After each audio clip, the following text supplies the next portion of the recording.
What really happened with your host, Mike Rivero. You're listening to the Republic Broadcasting Network, where you'll find out what the Fukushima's going on. And aloha, America. Welcome to our show today. It's Tuesday, April 10th, 2018, getting into the week here. We've got a lot of stuff to talk about today. There's a lot going on with all this Syria tension and so forth. The phone lines are open, 800-313-9443, 800-313-9443. Mike is in our control room, twiddling the dials, keeping us out of trouble, and ready to answer the phone when you call on in. So getting right on into it, the debate over this Syrian false flag gas attack, if it even happened at all, continues to rage. They're having an emergency meeting at the United Nations Security Council. Nikki Haley is doing her usual froth at the mouth situation. The UN must act. Assad is evil. Russia is evil. Iran is evil. We've got to do something. And they're going back and forth about that. Moscow is calling this chemical attack in Duma fake news and continues to warn against a military intervention in Syria. Now, here's where it gets really interesting, because over in the Gateway Pundit, they're quoting Reuters as having quoted in turn U.S. government officials saying that in point of fact, the U.S. government has not conclusively determined whether Assad carried out this alleged chemical attack over the weekend. So people within the U.S. government are saying they don't really know. They don't even know if it really happened. But yes, let's use this as an excuse to go on it. Because after all, it makes perfect sense. Assad has all but won the war. ISIS and Al-Qaeda are all but gone. Trump was talking about leaving Syria. So what is Assad going to do? He's going to use a chemical weapon on a hospital full of children. Yeah, there's a good military advantage right there. Of course this was picked for maximum emotional impact, a hospital full of children. It's engineered to create shock and sympathy. Anybody who understands how urban warfare is fought understands there's no point in targeting a hospital full of children. They're not combatants. It's ridiculous. Assad had nothing to gain and everything to lose from this. The only people who gained were Great Britain, who get to distract the world from the Skripal meltdown. It allows Israel to distract the world from what's going on with the Passover massacre. Everybody gets what they want except Assad. It just doesn't make any sense. So Trump says that his decision on Syria is imminent, and Russia continues to warn of grave repercussions if there is a military intervention into Syria. And we're talking about direct confrontation. China has stepped on in and warned against direct military intervention in Syria. Everybody thinks this is a bad idea except for the U.S. neocon war hawks. So maybe we ought to just round all those people up, like John Bolton, give them all bright day-glow orange jumpsuits left over from the CIA torture centers, and parachute them into Damascus. They want to have a war on Syria, let them go have the war on Syria and leave the rest of us alone, because we, the American people, we are sick and tired of war. We've been at it for 19 years now. We're tired of the wartime economy. We're tired of the impoverishment. We're tired of our kids coming back in wheelchairs and cheap metal boxes. Enough is enough is enough.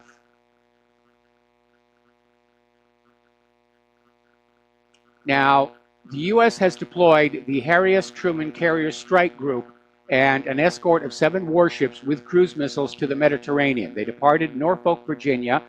Obviously, these carrier strike groups are limited by whichever of their escorts travels the slowest. So it's estimated it will be a week and a half before they reach the Mediterranean.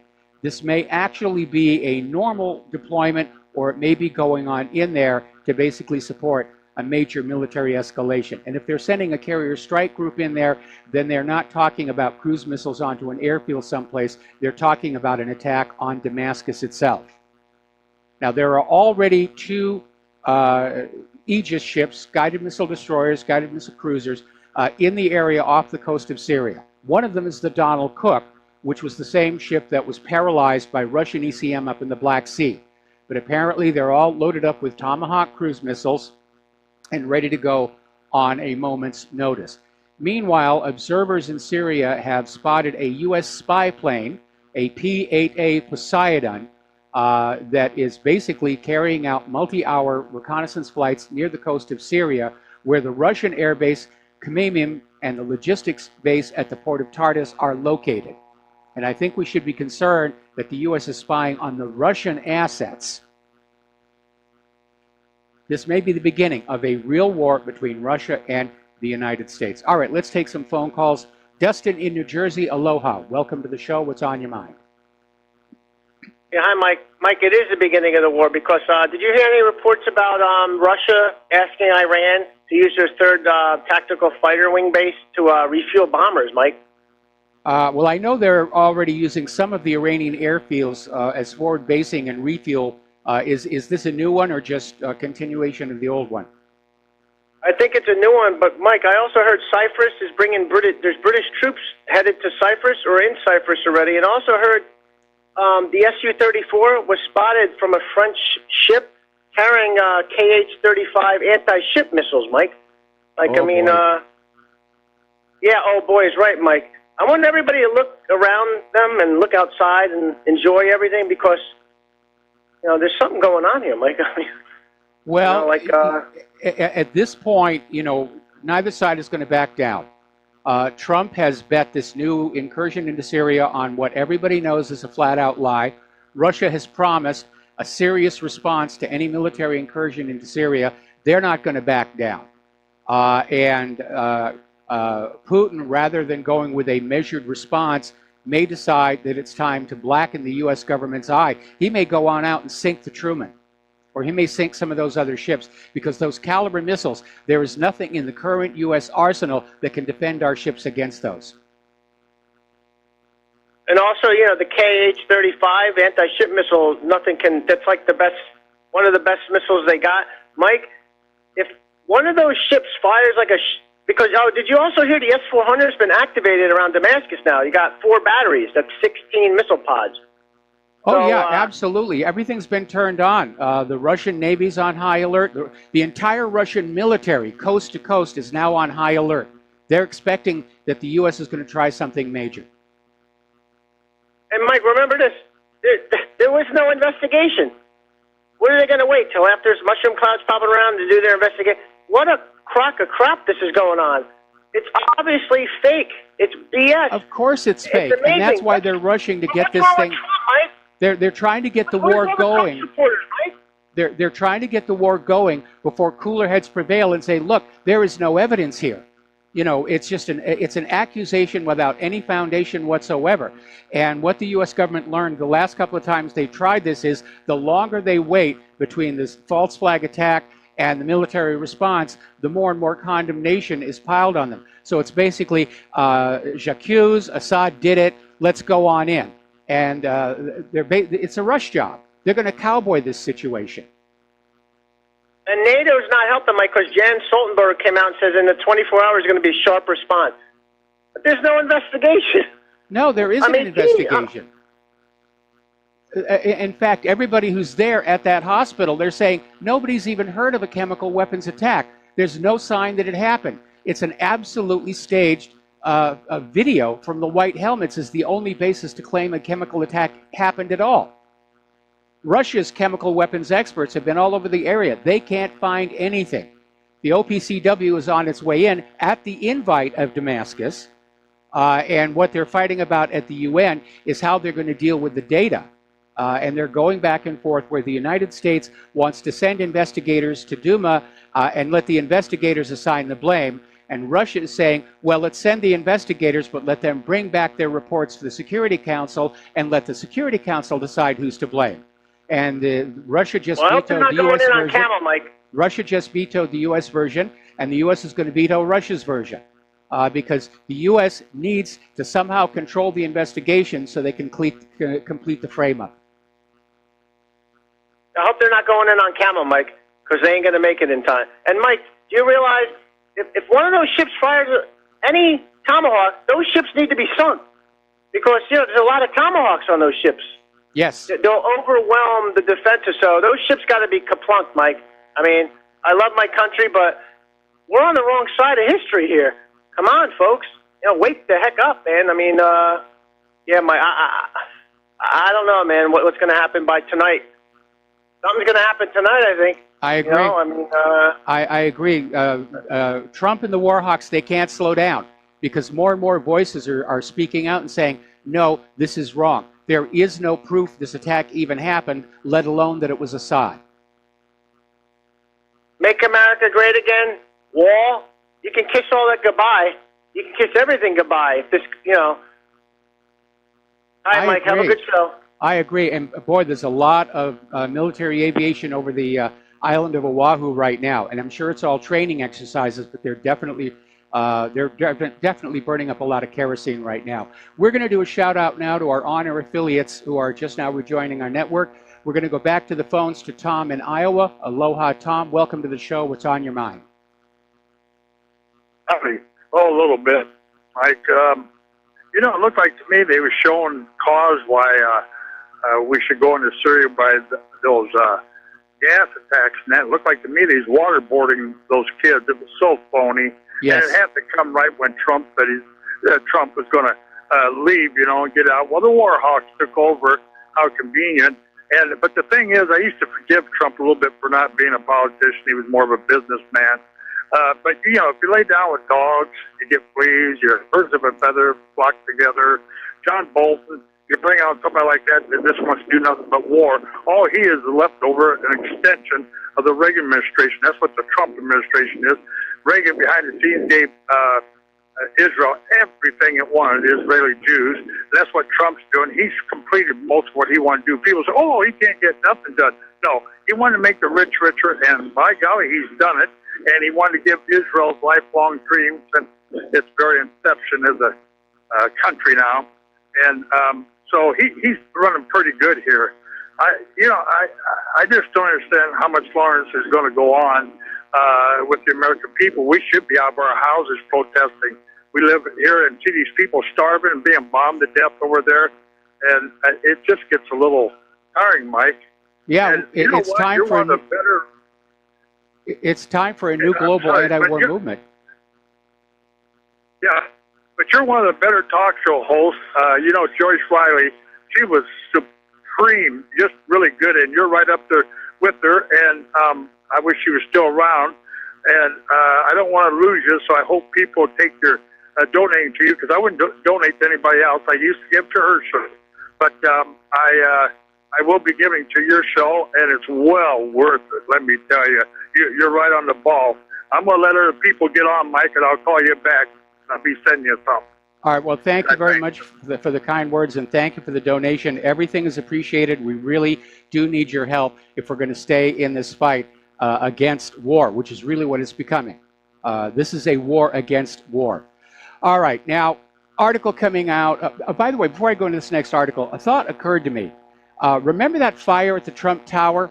And they're making a big deal about how Trump lobbied against sprinklers in residential units, which is not that uncommon. There are no sprinklers in this residential unit here. But I'm wondering if maybe that was the warning to Donald Trump. Go along with the war agenda, or bad things are going to happen to all your real estate holdings. The timing is just a little too cute, if you ask me. Anyway, article coming on out of Counterpunch saying the media never, ever gives peace a chance. And that's absolutely true. For the last 18, 19 years, the corporate media has always been in favor of the war. Oh, we have to go into Iraq. We have to go into Syria. We have to go into Libya. We've got to support Saudi Arabia and Yemen. We have to go into Afghanistan. There's never a counterbalance voice saying, is it really necessary for the United States of America? Is it in the best interests of the American people that we go to war? And of course, they don't want to talk about that because it's not in our best interests. We're being impoverished by all these wars. Our infrastructure is crumbling. Our nation is rotting on the vine while these wars are being fought for Israel and corporate interests. And the media is hand in glove with the war hawks. Probably another reason why their audience is in decline. All right, let's go to the phones again. Mike in Chicago, aloha. Welcome to the show. What's on your mind? Yeah, hi. I was going to say, I was watching the market today, and all of a sudden, out of nowhere, it just dropped. I mean, I look at the S&P futures, you know what I mean? And, you know, a significant drop would be maybe 10 or 15 points, you know. And it's kind of funny because you can't find out what's going on. I mean, you know, you go to any outlet, you know, Bloomberg, Reuters, Big Charts, whatever. So I go to this other source trading, and they got like a chat room.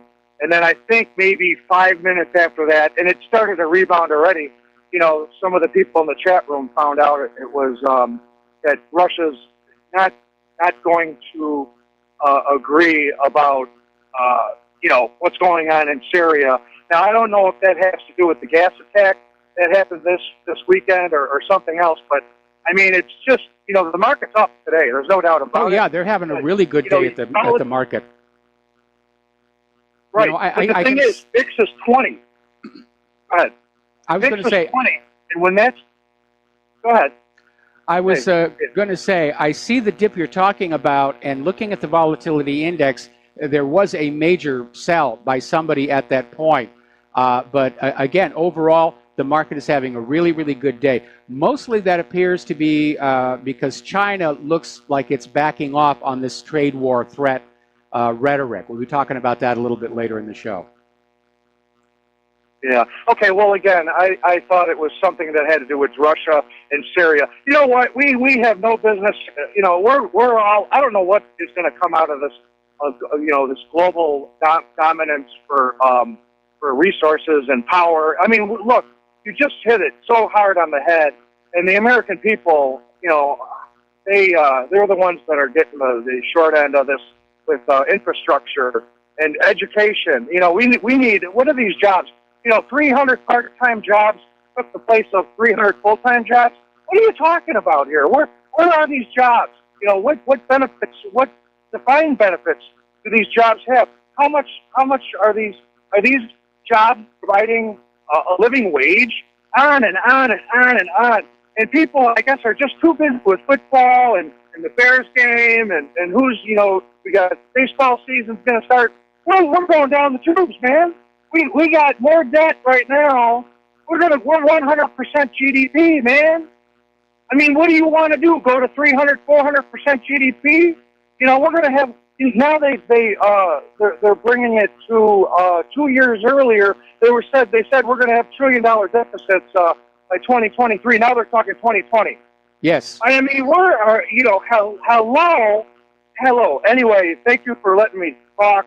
God bless America, and people better wake up. That's all I got to tell you. All right. Well, Mike, thank you very much for the phone call. We're going to let you go. And getting on back to the news here, we'll be talking about the economic news here a little later in the show. Trump apparently was supposed to be going to the Summit of the Americas in Peru. He's now canceled that trip because he wants to oversee the Syria military response. I guess he's just anxious to be down there in that situation room with that little game controller in his hand, flinging missiles all over people who really have not done anything to this country whatsoever. Now, the war rhetoric is cranking up because apparently General Jack Keane, the former Vice Chief of Staff of the U.S. Army, is a four-star general, and he's out there screaming, Putin must be stopped by any means necessary. They're already mutating this away from Syria toward Russia. And he's out there saying, war is on the horizon with Russia, and we've just got to stop Putin because, you know, Russia's trying to curb ambitions to dominate and control the Middle East, and by golly, that's our job. If anybody's going to control and dominate the world, it's the United States of America. So this is starting to remind me almost of World War I, which actually began as a war between Austria-Hungary and Serbia over the assassination of Archduke Ferdinand. And then somehow Germany was made the enemy. We'll be back after these few words. Aloha, America. Welcome back to our show here. Now, there are already some U.S. assets within striking distance of Syria. One of them is the USS Donald Cook, which is equipped with Tomahawk cruise missiles, as well as the Aegis missile defense system. and it's fast approaching the port of Tartus in Syria, which is being used by the Russian Navy. And between this and that Poseidon surveillance aircraft seeming to focus on the Russian presence, I'm very, very concerned as to what the thinking is going into Syria. That they may just go ahead and attack the Russian positions and say it's your fault for being there. Now, apparently, this U.S. destroyer approached this Russian naval base in Syria without notifying Russia. Now, part of the agreement of all the forces that were inside Syria, supposedly to get ISIS and Al-Qaeda, was they would keep out of each other's way, and they would keep each other informed as to their movements, and apparently the Donald Cook didn't do this. And that is a bit of a diplomatic faux pas. Now, it's rather ironic that the Donald Cook is there off the coast of Syria and approaching the seaport being used by Russia, because the Donald Cook is the ship that was absolutely paralyzed up in the Black Sea by Russian ECM aircraft. Remember the story where this aircraft just came on out and flew a simulated attack pattern against the Donald Cook 12 times, and every time they got close, the Donald Cook's systems would just shut down. Supposedly the entire crew was traumatized by it. So a story coming out of Fort Russ, Russia's fleet on red alert in expectation of U.S. attack against Syria. Again, it says it's all based on this lie that there was a chemical weapons attack against this hospital full of children in Duma. And Russian chemical investigators have found no traces of chemicals being used at the alleged attack site. Damascus is approving an international investigation team to conduct their own research. If Damascus was guilty, they certainly wouldn't let investigators in, would they? Little common sense here. But apparently, more than just Syria, according to defenseblog.com, Russia has put all of their military all across Russia on full combat alert. And that includes up along the borders with Ukraine and all the way around. Starting to mobilize mobile command posts and troops. This is getting really, really serious. Now, there was an interesting article over in EurasiaFuture.com saying that there may be one way for Russia to stop a U.S. attack on Syria, and that is for Russia to disperse its personnel and its assets all over potential target sites, so that the U.S. runs the risk of killing Russian nationals and getting into a direct conflict with Russia by attacking Syria. It sounds like a good idea, but my read of the situation is at this point, to get their war going, the U.S. is willing to go head-to-head with Russia itself. Now, Tucker Carlson had this epic rant regarding this re-escalation, this restart of the war in Syria. And it's a wonderful video. It's linked to the front of whatreallyhappened.com. You've got to watch it. In fact, that's your homework for tonight. You've got to watch it. There'll be a pop quiz in class period tomorrow. Ron Paul is out there saying Assad had no reason to launch a chemical attack, unlike those who want more U.S. involvement. Nobody is falling for this. We all see exactly what it is. This was set up so the U.S. has an excuse to try and turn the situation around and go back into Syria. And nobody is buying it. You have to be pretty brain dead to buy this story. Or you have to be a neocon. Now, there's a war correspondent operating inside Syria, Alexander Biliboy, and he went to Duma, and he took a bunch of photos, and he said, there is no sign of a chemical attack in Duma. They went to the place of the alleged attack. They checked with the Russian military and asked the civilians. Nobody even heard about a chemical weapons attack. It just doesn't seem to have been there. It's a complete fiction. They made it up out of thin air. Now remember, just about a year ago, Donald Trump launched that cruise missile attack against that Syrian airfield. It was a huge embarrassment. Half the missiles missed the target completely. The ones that hit the target didn't hit anything important. 24 hours later, the base was back in operation. That was a year ago. And that was also based on the claim of Assad using poison gas on his people. And then months later, in Newsweek, Mattis admitted there had never been any evidence Assad used poison gas on his people. So they're just doing the same thing all over again.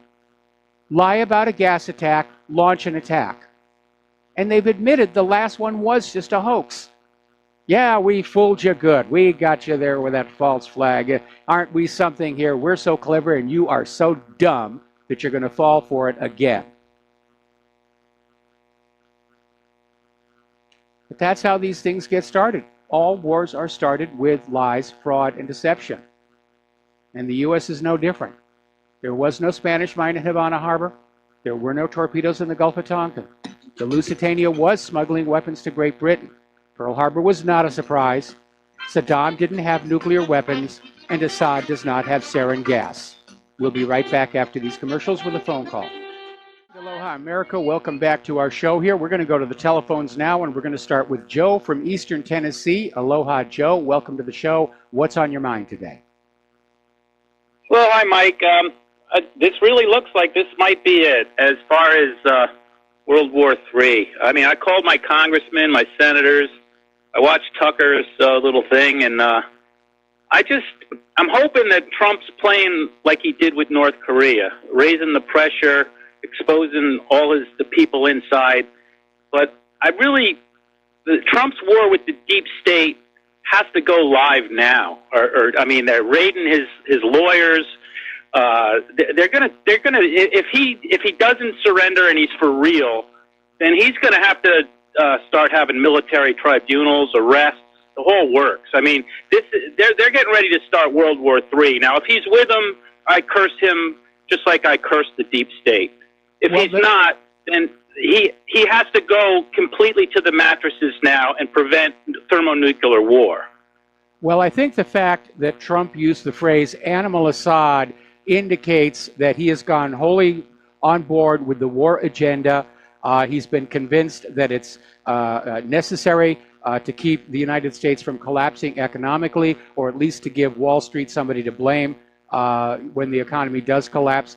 He's been compromised. Either he's been threatened, or his real estate holdings are being threatened with arson, or his family's being threatened. I don't know. But at this point, it is obvious we did not get the Donald Trump that we voted for. I'm very disappointed in him.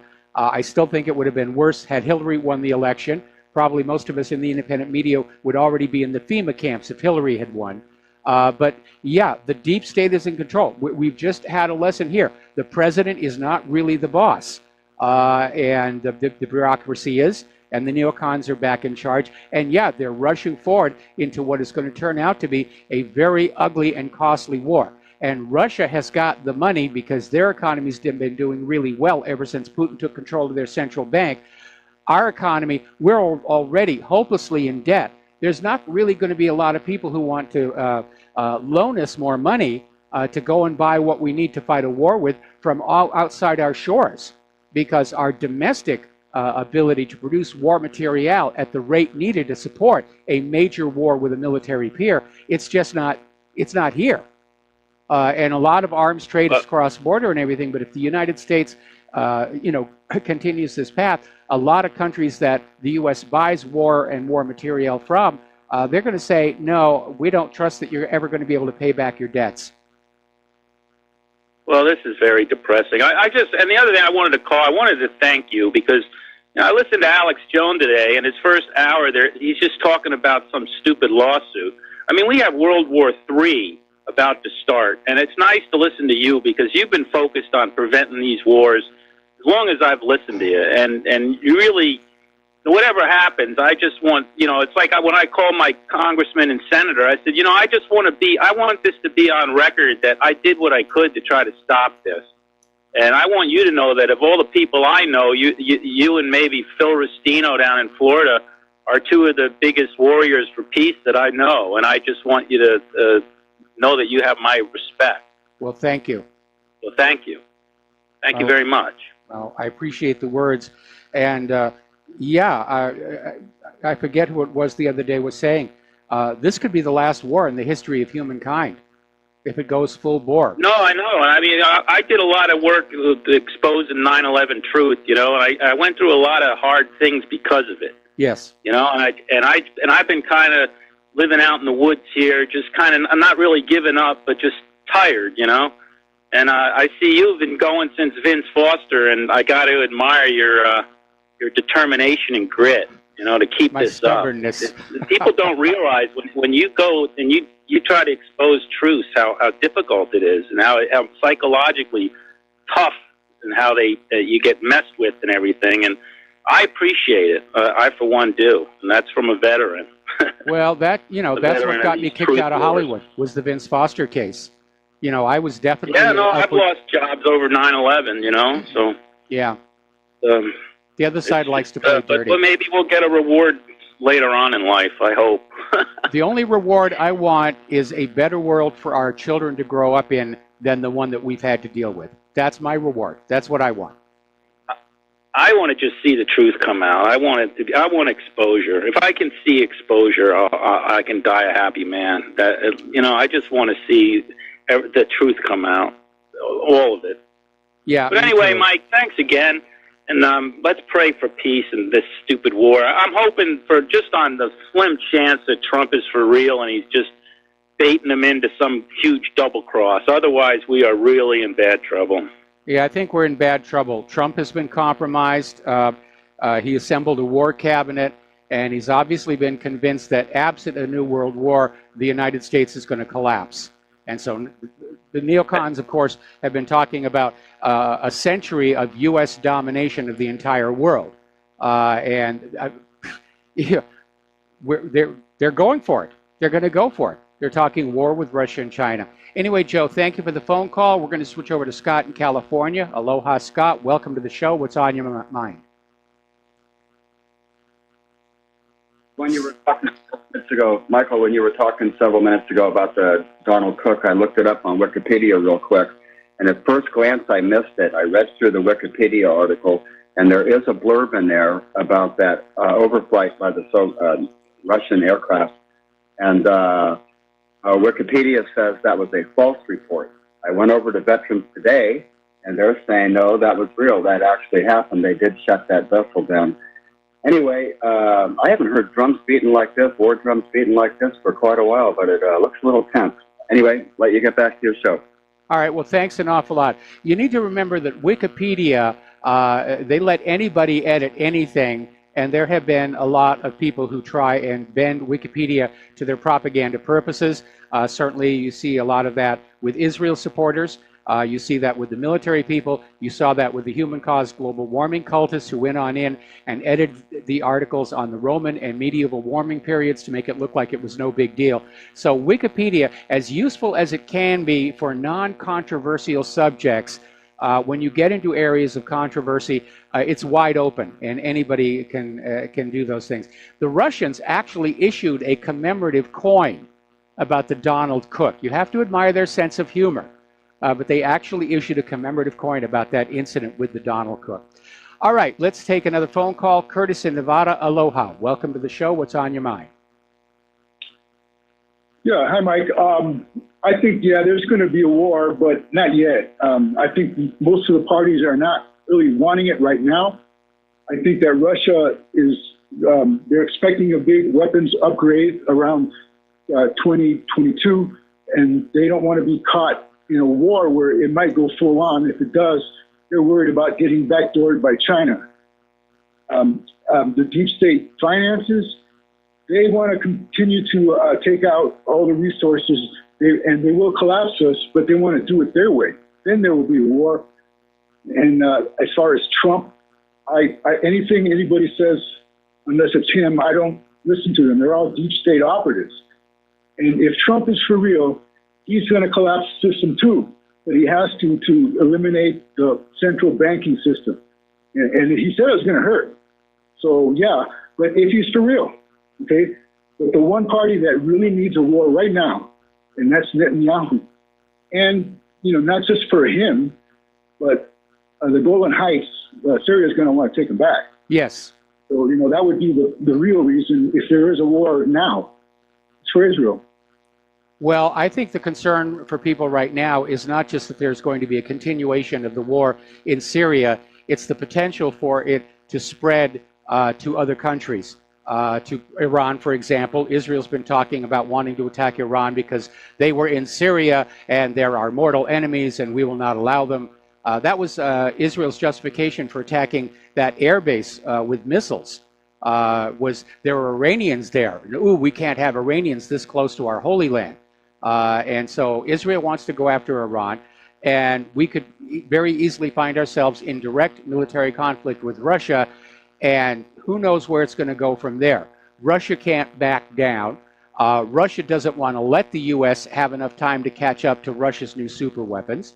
And at the same time, if they overreact, if they actually sink one of those U.S. warships, that could trigger a nuclear attack. Because remember, Paul Craig Roberts a couple of months ago was saying that there are people in Washington, D.C. who are just saying, yeah, let's just go ahead and nuke Russia and get it over with.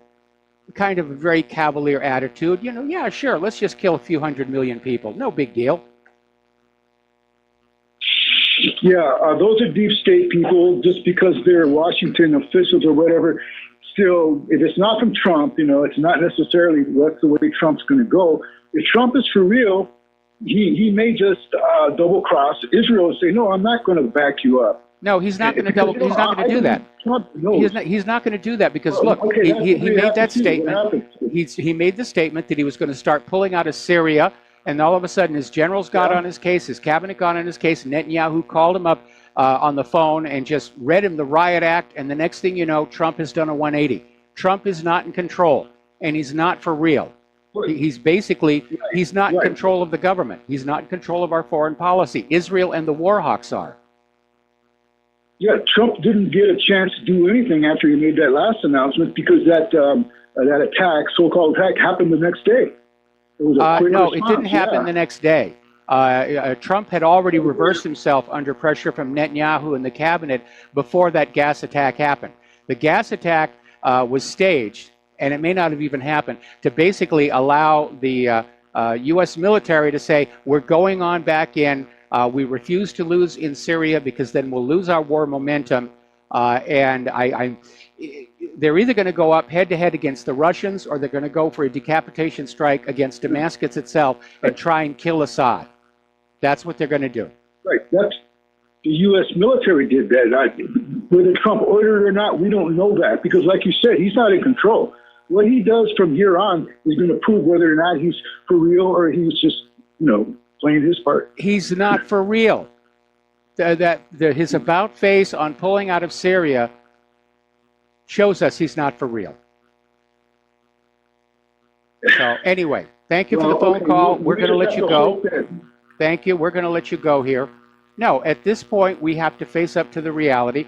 Donald Trump may have come into the White House with the noblest of intentions, but he has been compromised, he's been collared, he's been corralled, he's been threatened, he's been blackmailed, who knows what all else. Again, I find the timing of that fire on the Trump Tower very, very suspicious. It's just too cute. And I think somebody said, you're going to stop all this talk about getting on out of Syria, or something bad is going to happen to the Trump properties around the world. Our government acts like the mafia. Would it really be so surprising? And we need to remember that other players have been using chemical weapons in Syria. Turkey was using chemical weapons against the Kurds. But, hey, no big deal. We're not going to send cruise missiles into Ankara, because after all, they're just the Kurds. And there's no real point to it all. WikiLeaks is now offering a $100,000 reward for any documentation proving that this gas attack actually happened in Syria, and if so, who was ultimately responsible for it. And apparently they're posting out on their Twitter account a link to where you can anonymously submit documents and get an anonymous ID number. It kind of works like WeTip, where you phone in a report about drug dealing, you get a code number, and if an arrest is made, you go in with the code number and you get a cash reward. That's kind of a deal. Now, as I mentioned before, the United Nations Security Council has been in a meeting regarding what to do regarding the U.S. accusation of a Syrian gas attack over the weekend. And there were two primary competing resolutions. The one from the United States would mandate an inquiry to lay the blame for the chemical weapons attack in Syria. The Russian version would require investigators to report the facts and data to the Security Council, and the Security Council would then attribute responsibility. And obviously, the U.S. doesn't want the Security Council to be making that decision. They want to control the outcome to complete the frame-up. And the U.S. version has already been vetoed by Russia, and no doubt Russia's version will be vetoed by the United States. Meanwhile, the Organization for the Prohibition of Chemical Weapons has accepted the invitation of Damascus to go on in and take a look themselves. So, now, let's get on back to that Israeli missile attack on the T4 airport in Homs. Apparently, Syria's air defenses have reached the point where the majority of the incoming missiles were intercepted and shot down. Now, there was some damage at the airport, and some people were killed, including Iranian nationals, which is Israel's justification for the attack. Oh, there are Iranians there. We can't allow Iranians anywhere near the Holy Land. And so that was basically it. And originally, Syria thought it might be the U.S. The U.S. denied it, but didn't mention Israel, even though Israel had informed the United States that they were going to do it. Shortly after that missile attack, ICE militants attacked the Syrian troop positions. So this was all very well coordinated. Send in the missiles, pound them to dust, send in the U.S.-backed terrorists to try and accomplish something, but they failed. They got stopped here. Now, Lebanon is going to file a complaint with the United Nations Security Council against Israel for continuously violating its airspace when carrying out attacks on Syria. What Israel will do is fly up into Lebanon and fire missiles into Syria from across the Lebanon border, knowing that Syria will not fire at the launching aircraft out of concern that missiles that miss the Israeli warplanes would then fall on Lebanese territory and cause damage. It's a very cowardly way to sort of run this thing. And Lebanon is filing a complaint with UN Security Council, and we can already hear Nikki Haley standing up and going, "Oh, veto, veto, veto, veto, veto, veto, veto, veto, veto, veto, veto, veto," because that's her job, to protect Israel at all costs. Is she there to protect the United States? Not really. Nikki Haley is Israel's third ambassador to the United Nations here. Now, Israel also did not warn Russia that it was about to attack Syria. This is a breach of the protocols that were set up in the various treaties to try and keep these external powers out of each other's way. And I think this is a pattern. The USS Donald Cook doesn't mention it's heading for Tartus. Israel doesn't mention to Russia it's attacking Syria. Yeah, there's a pattern there. We'll be right back. Aloha, America. Welcome back to the show here. We're talking about Syria. Now, some of the good news coming on out is that almost immediately after this supposed chemical weapon attack in Douma, the U.S.-backed terrorists abandoned the city.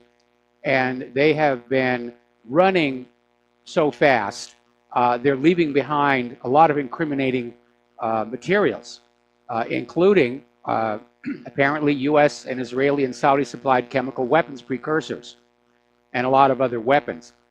The good news is they also left behind huge quantities of food and other aid, and the people of Douma are just rampaging through these rebel warehouses, and they're finally able to get access to adequate amounts of food, medical materials, and it's just a reminder of how much of your tax dollars were being spent to supply these people in Syria. Now, getting on over to Great Britain, Yulia Skripal has been discharged from the hospital, and she's been taken to a secure location where apparently she's being quizzed by security officials. Now, Russia is responding to yesterday's report that MI6 and the CIA are going to relocate the Skripals to somewhere in the United States under new identities. Maybe they'll have him managing the Wendy's up in Billings, Montana or something.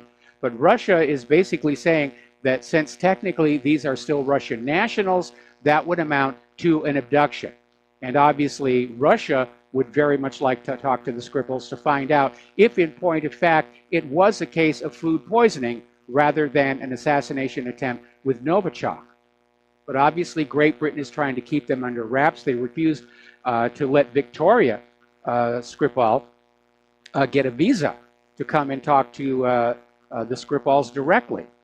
And Russia is very upset about that. That's a diplomatic nasty. There really is no reason to not allow Victoria, as a member of the family, to come visit her ill relatives. Now, there's been another incident down on the border between Israel and Palestine. This one involves an Israeli sniper who hooked up a video camera to the scope on his rifle and actually shot a video of him shooting a Palestinian who was just standing there doing nothing.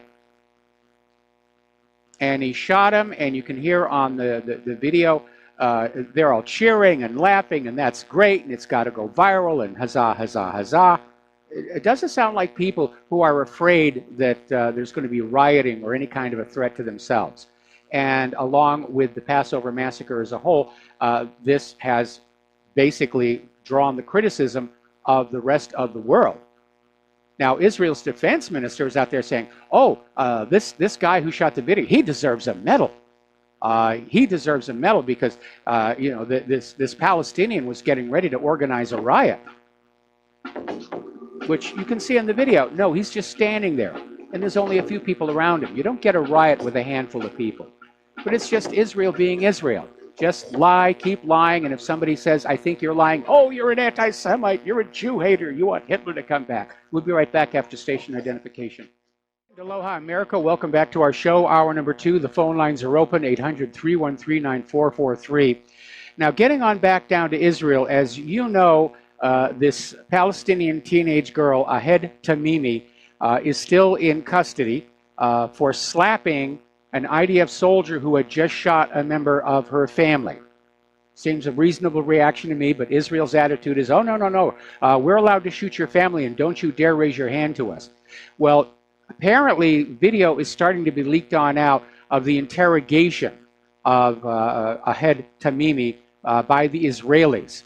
And they're trying to coerce confessions out of her. And now, apparently, in the latest footage that was released, the IDF are threatening her family to get her to go along and confess to doing something that justifies Israel's continued imprisonment of her. What Israel is doing is they're dealing with what is actually their greatest existential threat. And it's not Iran, and it's not Syria, and it's not Lebanon. It's popular resistance in Palestine and the court of world opinion. And as you know, along with a lot of other people, Israel, down on the Passover massacre, is intentionally targeting Palestinian journalists.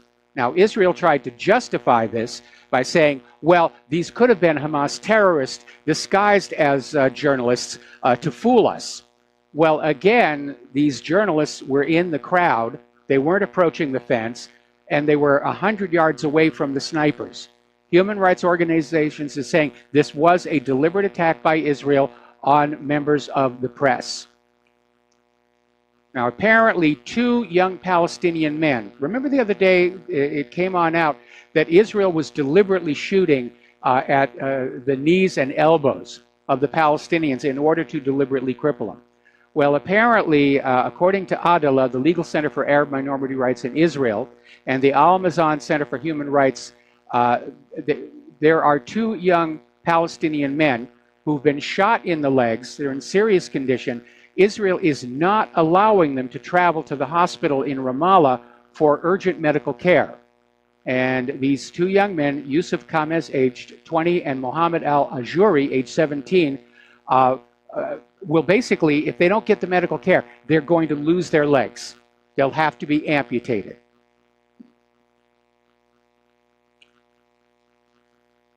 Now, up near Ramallah, apparently Israel is just starting to act like Israel all over the place here.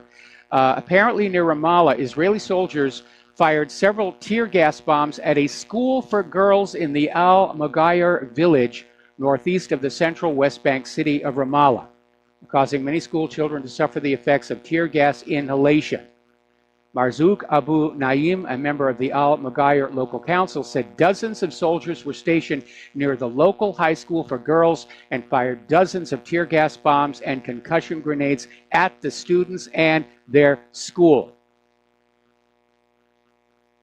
Okay, why would you do something like that? Why are you firing concussion grenades and tear gas into a girls' school? It's not like they represent any kind of a real threat. They were in class. They were doing their studies. And by the way, you probably won't see that on the corporate media either.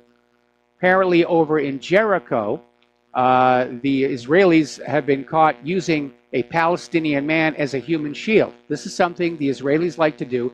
Apparently they grabbed this guy, Abd al-Rahim Geith, and he was just on his way home from work. He wasn't even part of this clash. And the Israelis grabbed him, and they basically tied him, and they put him in front of their position. They hid behind his car, and were basically firing stun grenades, tear gas, and rubber-coated metal bullets at the protesters. The protesters were throwing rocks back. They hit this guy, who was the human shield, and they severely damaged his car. And when it was all over, the Israelis just let him go and said, take your car and get out of here. Now, Israel is still dealing with the fallout from its attempt to deport the African migrants.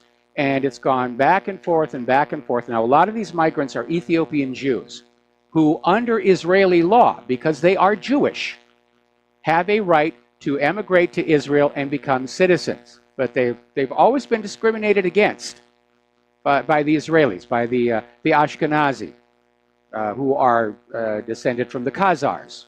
And they're lily white. They don't even look Middle Eastern if you think about it. So Netanyahu is trying to deal with that.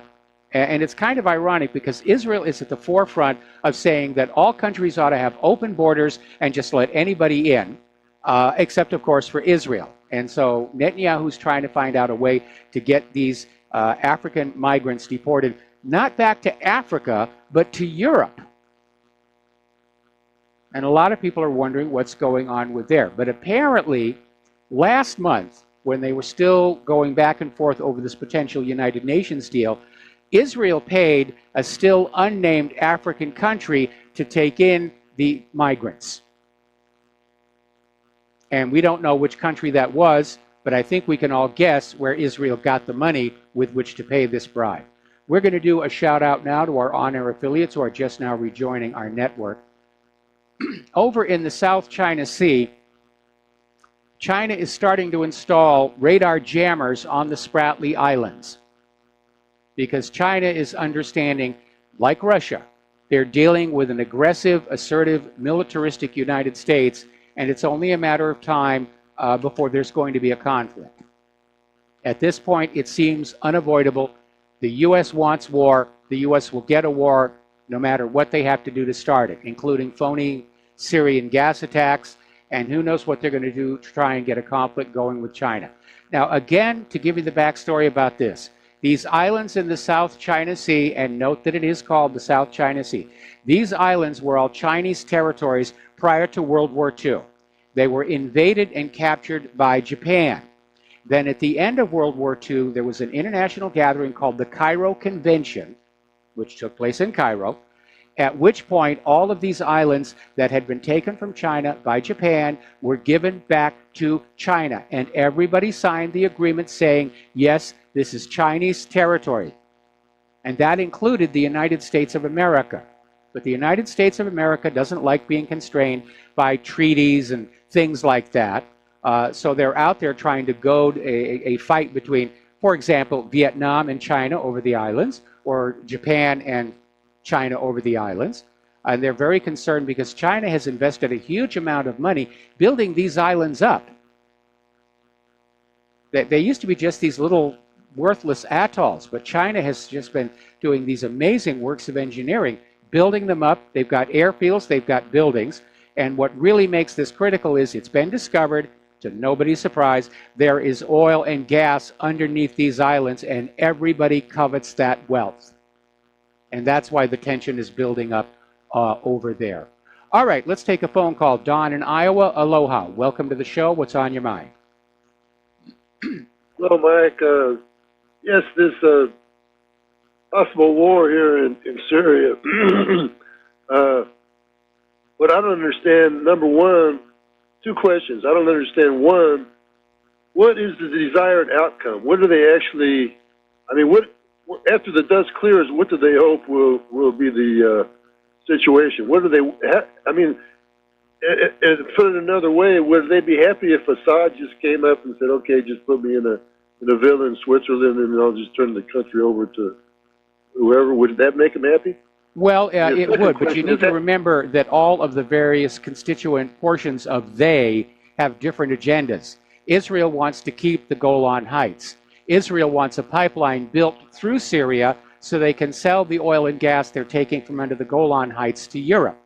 And that is really when this thing in Syria cranked up. Syria said, no, we're not going to build you a pipeline so you can sell the oil and gas you're stealing from us to Europe. So that's Israel's agenda. Plus, Israel has a hatred of anybody who's a regional power that they think threatens their domination in the Middle East. That's why they're going after Iran. The U.S. Wants another country under U.S. puppet rule whose oil is sold only for the U.S. dollar. And, of course, Syria is a necessary stepping stone toward the eventual war with Iran. So that's the U.S. agenda. And Britain and France and the rest of them are all along because their economies are so tangled up with the United States, they have to go along with the U.S. agenda. Number two question is, how do they think they can possibly win? They can't beat Russia. They can't do it. I mean, I was in the American military. I like the guys to an extent. I mean, but our military is all worn out. Russia has a totally fresh army. They haven't been fighting wars all over. Our military, deployment after deployment after deployment, those guys are all burnt. They're burnt out. Yes. And besides that, it looks like Russia has better weapons too. So how do they think they're going to win? Well, the only thing I can surmise is that the U.S. is going to try and bluff Russia back with the threat of nuclear weapons. Because from where I sit, I'm in agreement with you. The U.S. cannot win a conventional war against Russia and or China. And China has already indicated they're going to come in on any war that Russia gets into. And so I'm pretty sure that the magical thinking going on inside Washington, D.C. is that all Trump needs to do is wag the nuclear weapons at Putin, and Putin will back down. That is a really dangerous situation for two reasons. One, Putin is not the back down type. Two, Putin can wag Russia's nuclear weapons right back at us. And three, Russia actually has a working anti-ballistic missile defense system where the United States does not. Okay, well, it looks like there's something cooking there. Trump canceled his trip to South America, like he said, to be with the generals and orchestrate the response. So there's going to be some kind of response. We just don't know what. I'll let you go, Mike. All right, thanks an awful lot. I think the only question is going to be, are they going to respond immediately with the assets in the region, or are they going to wait a week and a half until the Harry S. Truman shows up? And if they wait a week and a half until the Harry S. Truman shows up, then it's going to be an attack on Damascus. They could still send the Tomahawks into Damascus. It's not that far inland from the coast. But we'll just have to see what they're going to do. Time will solve that mystery. Let's take another phone call. Mark in North Carolina. Aloha. Welcome to the show. What's on your mind? Hey, how you doing, Mike? Mike, on my way home from the gym today, I turned on Sirius XM and Hannity was on. I thought the guy had maybe changed a little bit because he had Julian Assange on and went to visit him and all that about a year ago or so.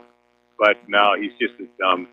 He still gave the usual talking points about Assad those weapons, and Obama drew the red line and didn't do anything, as if it's a fait accompli that he had him. But what was really disturbing was he also had on Brigitte Gabriel. I don't know if you know who she is, but she's a Lebanese. She's actually a Lebanese Christian. She's a refugee from Lebanon. Mm-hmm. Came by, like a little over 20 years ago, I think, during the Lebanese Civil War. And she was going along with this. Now, she should understand. She, of all people, should understand. If Assad goes, who do you think is going to take over? There's no question. These are radical Islamists that are the so-called rebels. What do you think is going to happen to the Christians in both Syria and in Lebanon? Because Lebanon is very convenient. They're looking to take down Lebanon too. And and Wesley Clark even, I believe, mentioned Lebanon in his list of countries. So, I mean, the U.S. has already put together replacement governments. That's what they do every time they do a regime change. They're not going to leave it to chance. They've already arranged who's going to be the new ruler. Long before they went on in to Kiev to overthrow Yanukovych, they had already built a new government in waiting around Poroshenko. And I'm sure they have somebody that's already polished up and ready to go to be the new ruler of Syria and of Lebanon. Yeah, but that's not going to be very nice. So whoever that is not going to be very nice to her, to her people. Well, actually, the Christians of Lebanon and Syria, I'm saying, it's terrible what they're doing. And, I said yesterday, I talked to you yesterday, I said, these talk shows, these mainstream talk shows, they're as bad as the mainstream media. They'll give you only so much. I don't know whether it's because they're corporate run or what, but they won't go any further. The only one who will go a little bit further than the rest of them, though, is Tucker Carlson. I did watch him last night. He's the only one I'll turn on every once in a while on Fox News, on mainstream media. And he actually was saying, he pretty much said, there's no way Assad did this. Yes. So, he is definitely, he takes on these neocons, including before Bolton was appointed, he had Bolton on his show. And he took on Bolton. Bolton got pissed at him, as a matter of fact. So I give Carlson credit. I wonder how long he's going to be on Fox News, though, before I call it the fake news network now, before the fake news network kicks him off, because I think he goes against the neocon rulers of that station, the warmongers. He's not exactly what they want, but he's so popular now, they don't dare get rid of him at this point. Well, I don't think we should assume his popularity will protect him. Look how popular John F. Kennedy was when he was assassinated. Well, I don't think they're going to assassinate him. I just think they're going to fire him. I don't. Well, we'll see what's happening. I mean, after a year of Robert Mueller, for them to be trying to resort to a porn star to take down Donald Trump, that's pretty pathetic and pretty desperate. We'll be talking about that a little bit later in the show. But this is another thing about Trump. Trump sees what they're trying to do to him. He sees what the deep state is about, and yet he's doing their bidding now with Syria. That's all he's doing. He's going against his promises. What he said a few years ago, I think back in 2013 and 2014, we need to leave Syria alone. The rebels could well be worse than Assad. I don't think Assad is bad, period. I think Assad is one of the great leaders of this in the world today. I think he's a great statesman. But even if you believe he's bad, we still have no right interfering there. No, I don't know what you think of Assad, but everything I've looked upon Assad. I've got a lot of Syrian friends now on Facebook, and I go to some of their websites and all that. Assad is loved in Syria. He goes among the people, crowds of people, without any kind of protection. Believe it or not. No, I believe it. I believe it. In the run-up to the Second Iraq War, and we were being told that Saddam Hussein was this evil person, and he was torturing the people of Iraq, and he liked to kill meat animals with his bare hands, and for his dinner, just all kinds of stuff like that. And then I saw this one video of Saddam Hussein coming out of a building where he'd had a meeting, and there's no protection around him. He's not wearing a bulletproof vest, and he's surrounded by the people of Iraq who are cheering them. And a lot of them are carrying guns. A lot of people don't realize this. In Saddam Hussein's Iraq, you could have any gun you wanted, including full auto. And Saddam Hussein was absolutely not afraid of his own people. And I keep thinking back to when Claire and I got our marriage license in Los Angeles, and we went down to downtown LA, and there was Bill and Hillary Clinton were showing up with the governor of California, and it was just clouds of Lexan sheets everywhere and the Secret Service everywhere, and we got patted down going in and out of the Hall of Records. And I remember looking at all of that and just thinking, this is a government that is absolutely afraid of its own people. Absolutely. Absolutely. No doubt about it. No question about it. I mean, I used to be a court officer back in New York, and, you know, those judges, even though most of them didn't deserve it, but they wanted that protection. Yep. You know, no matter what. And you know, they they wouldn't operate their courts without it. You know, so I mean, it's I don't know how it is in Syria as far as that goes, but it is true. These people, these elitists, they want their protection. They don't want armed protection too. But us peons, they don't want us to have guns. They don't want us to have anything, and they want to be protected from us peons. That's the way it is. Yeah, it is. You know, it is. I mean, look at all the surveillance and spying on us all. The government is afraid of the American people. They're afraid that we're waking up. They're afraid that we cannot be lied to any longer. Mark, I need to let you go. We need to take a break for commercial, and we'll be right back. Aloha, America. Welcome back to the show here. And story just came on in from almasdarnews.com. And it's a follow-up on the story of that Navy P-8A Poseidon surveillance aircraft.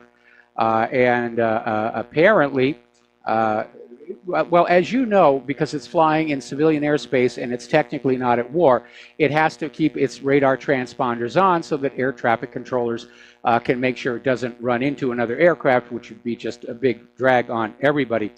So apparently, according to this group called Aircraft Spots, they put together a map showing the path of this aircraft, and it's just circling and circling between Tartus and Latakia, Syria, which are, of course, where the Russians are located.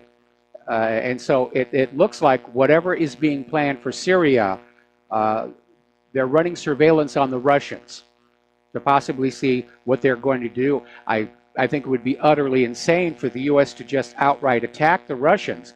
But at this point, I wouldn't put anything at all past them. They're just desperate to get this world war going because the economy is not going to hold together much longer, and they need a war to blame it on or distract from it, because that worked the last 2 times.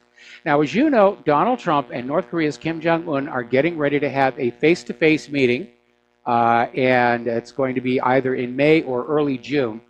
And Donald Trump is out there talking about how North Korea has indicated they're willing to talk about denuclearization. Huzzah, huzzah, North Korea has caved in, Trump is triumphant, and all will be well. Well, not exactly, because Trump's idea of denuclearization and Kim Jong-un's definition of denuclearization are not exactly the same thing. Now, for Donald Trump, it is, you'll give up all your nuclear weapons and do what we tell you. But apparently, word is coming out of Pyongyang that what Kim Jong-un is going to say is, we'll give up our nuclear weapons if you will remove your nuclear weapons from South Korea and Japan. And that's what Kim Jong-un means by denuclearization. I like the North Korean version better. But of course, Trump will never go for that. Because as you can see from all of these cases over the last several years, the U.S. goal is for the U.S. To have nuclear weapons and a mighty military, and for everybody else to be disarmed so that they will do what they're told to do. Same reason they're trying to disarm the American people, so that you'll do what they tell you to do. Now, a big component of all of this bloodshed that is seldom talked about are the mercenaries. And we've heard about a few companies like Blackwater. But apparently this is a booming business, and apparently Great Britain is kind of the hub for these private military and security companies. And there are hundreds of them, and this industry is worth hundreds of billions of dollars. And there's no regulation of the industry. mercenaries operate outside the normal military chain of command and unfettered by the military code of justice. And they're being used in a lot of places covertly to keep the wars going. All right, so let's talk about domestic and local politics. Tom Fitton over at Judicial Watch is a little bit miffed because, once again, they're dealing with a Stonewall. The FBI has informed Judicial Watch it needs at least 3 years to turn over the text messages between Peter Strzok and Lisa Page. Oh, you wouldn't believe how many there are. And we have to go through them one by one to determine what is releasable and what is not. And it's going to take 3 years. Excuse me.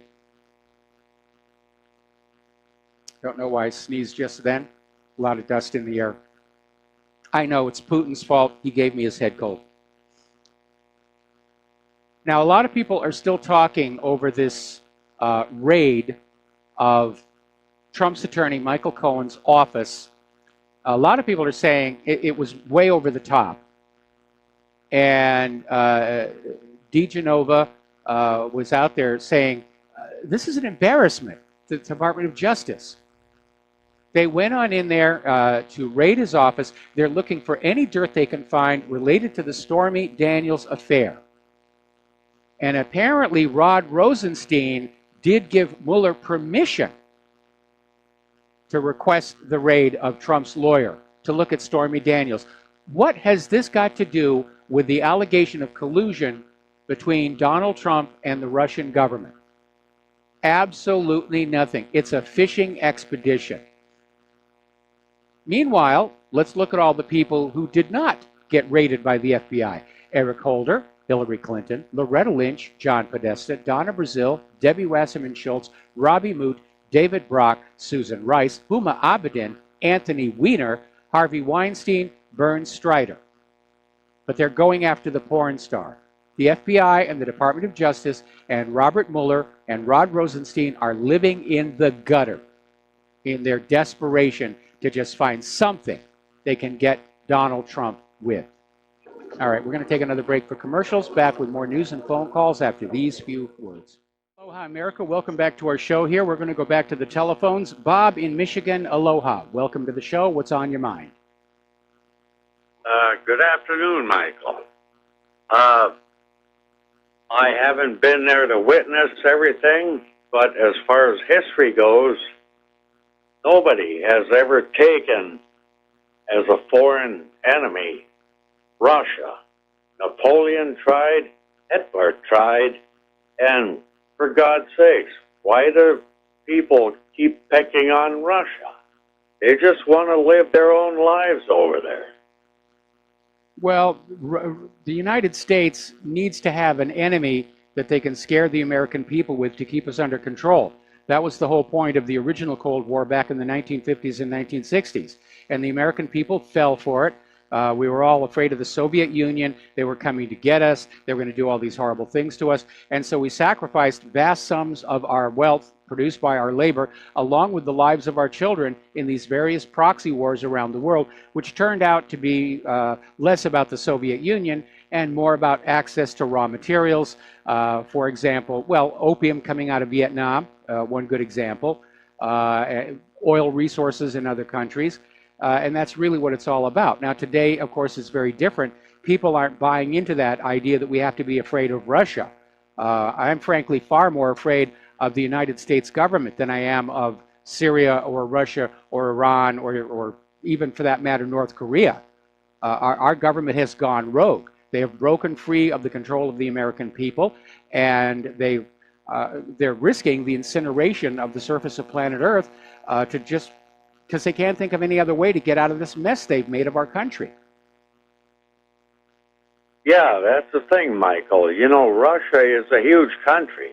Yes. And the farmers there could care less about the actors in New York City or Los Angeles or anything else. Why in the hell should we even go start picking on them? It makes no sense. Well, Russia is looking at the geopolitical reality, and they're aware that the U.S. has been trying to sort of wall them off in order to cut Russia off from natural resources that it needs, and more importantly, from markets with which where they could sell their products. Same thing with China. Because the United States has gone down the road of GMO agriculture, because we've allowed our manufacturing to decline in quality and quantity, the only way we can continue an export business is to basically block off the competition. We can't actually compete directly with China as a manufacturing power. We can't compete with Russia as an agricultural exporter.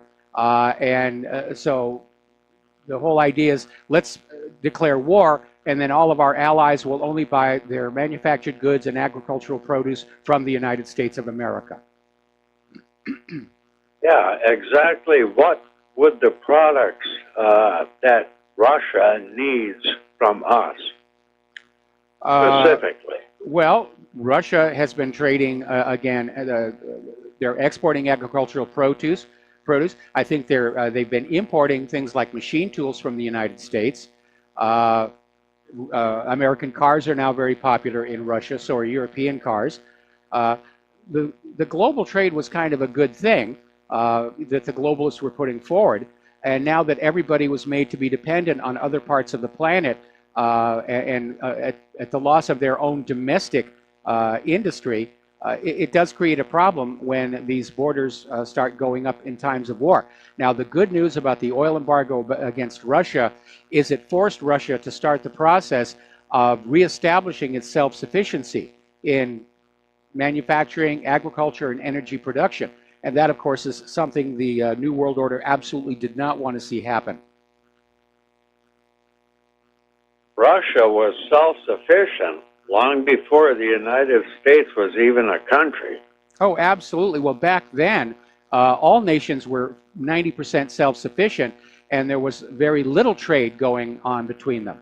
The idea of the globalists, they want to have all the electronics manufacturing over in this part of the globe, and all of the automobile manufacturing in this part of the globe, and all of the agriculture over here, so that every country is dependent on every other country to hold together the global gulag. Okay, I just want one small history lesson is Crimea was part of Russia since Catherine the Great, which was 16th century, and Khrushchev just gave it away when he was drunk in 1958. And it was actually illegal for him to do that under Russian law at the time. Correct. Thank you, Michael. All right, thanks an awful lot. We're going to switch over to Laura, also in Michigan. Aloha, Laura. Welcome to the show. What's on your mind? Hi, Mike. I wanted to tell everybody, you know how easy it would be for Russia to paralyze the United States? There's that island off of the Canary Islands. I think it's pronounced Kubra Viejo. Yes. It has a volcano. It's just about ready to drop into the ocean. All they got to do is lob a missile in there, drop that volcano into the ocean, and the tsunami would wipe out our whole East Coast, including Washington, D.C. Yes. That's how easy it would be. Very easy. Also, people are missing a lot of the point. Christ rejecting Israel, they think that they get in a big war, it'll bring on their Messiah, who you know is Satan. So that's what they're looking for. They want to bring on their Messiah. This is very religious. Why they, because you think, why would people want to start a war? Well, that's it. Because they think they're going to be the winners in the end.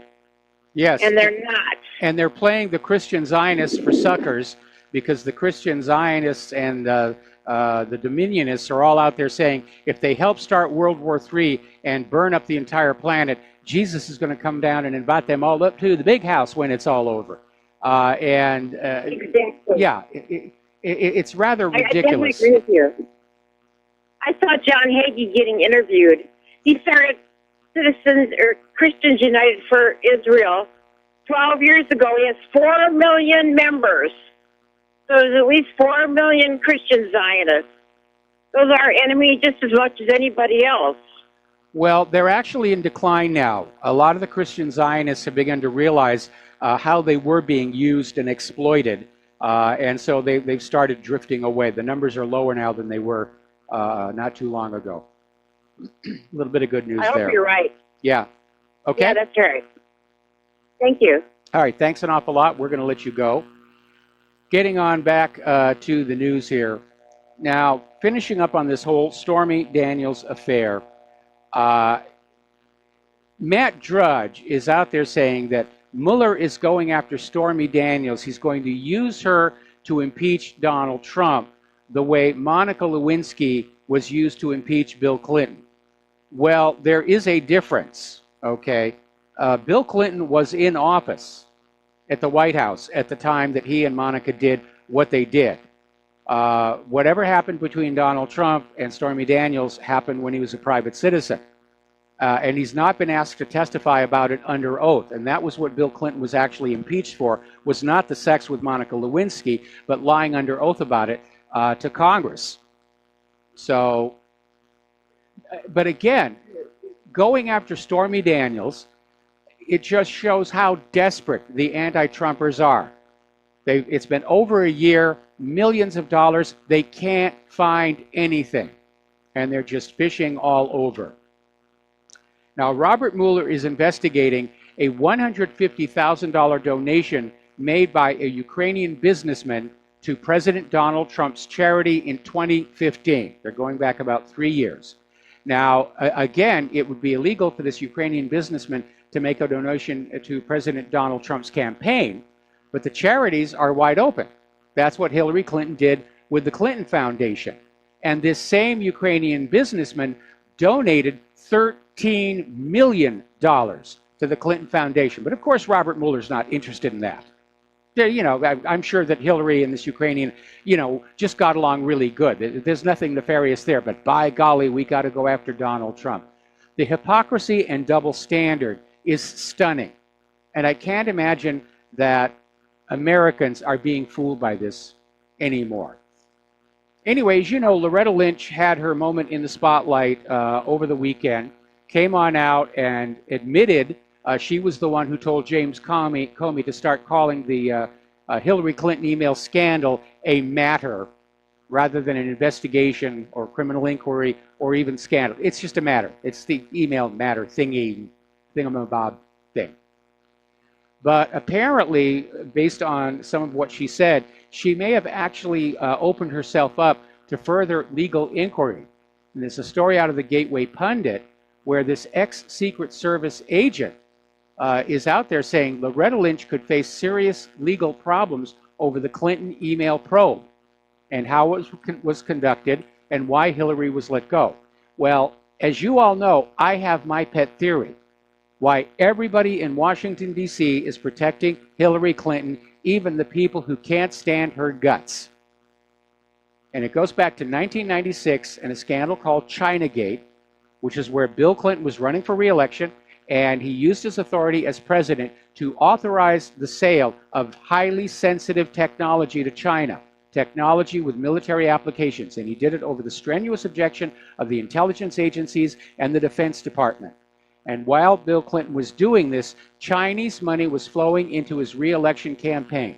It came through Chinese American citizens like Charlie Tree to make it quasi-legal. But when Congress investigated, it was confirmed. The money originated with China, Chinese industrialists, Chinese billionaires, even Chinese intelligence. And it was a huge stink, and it should have resulted in an impeachment, but right in the middle of the investigation, the White House email server broke down, the disks were destroyed, and golly, we'd forgot to make backup tapes for the last year. I'm serious, that's what happened.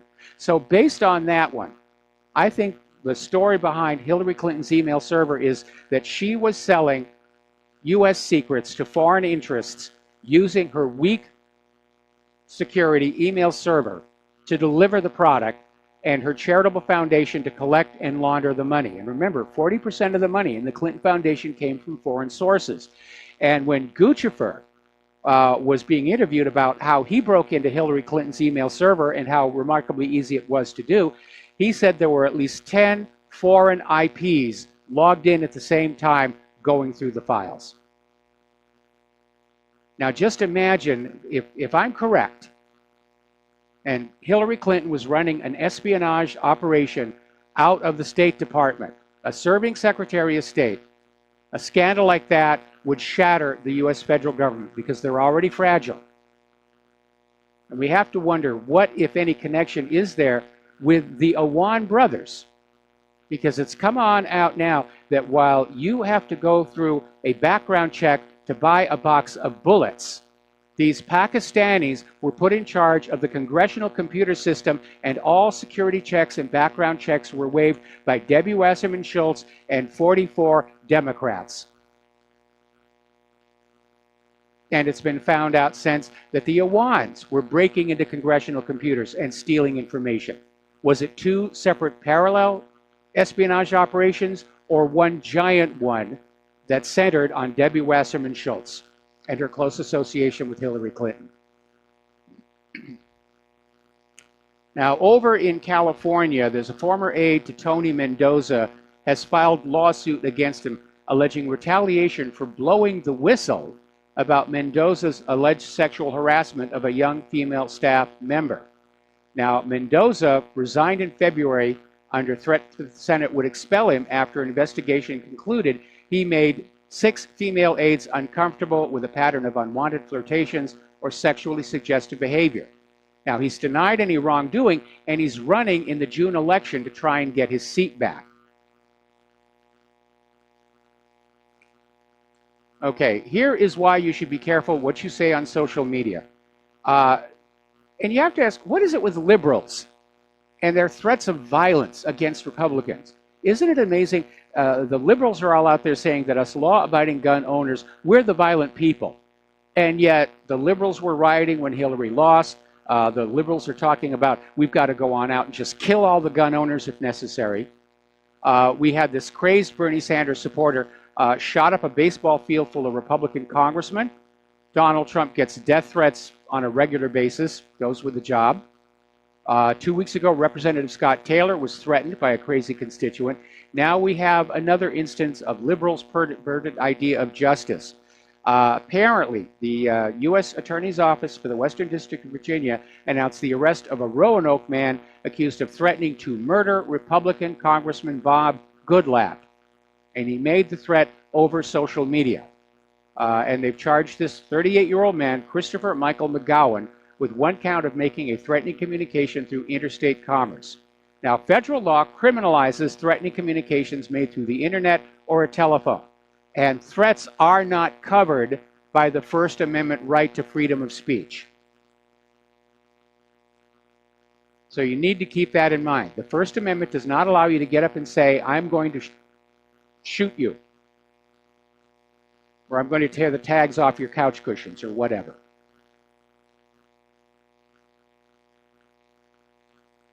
We could actually see a civil war between liberals and conservatives in this country.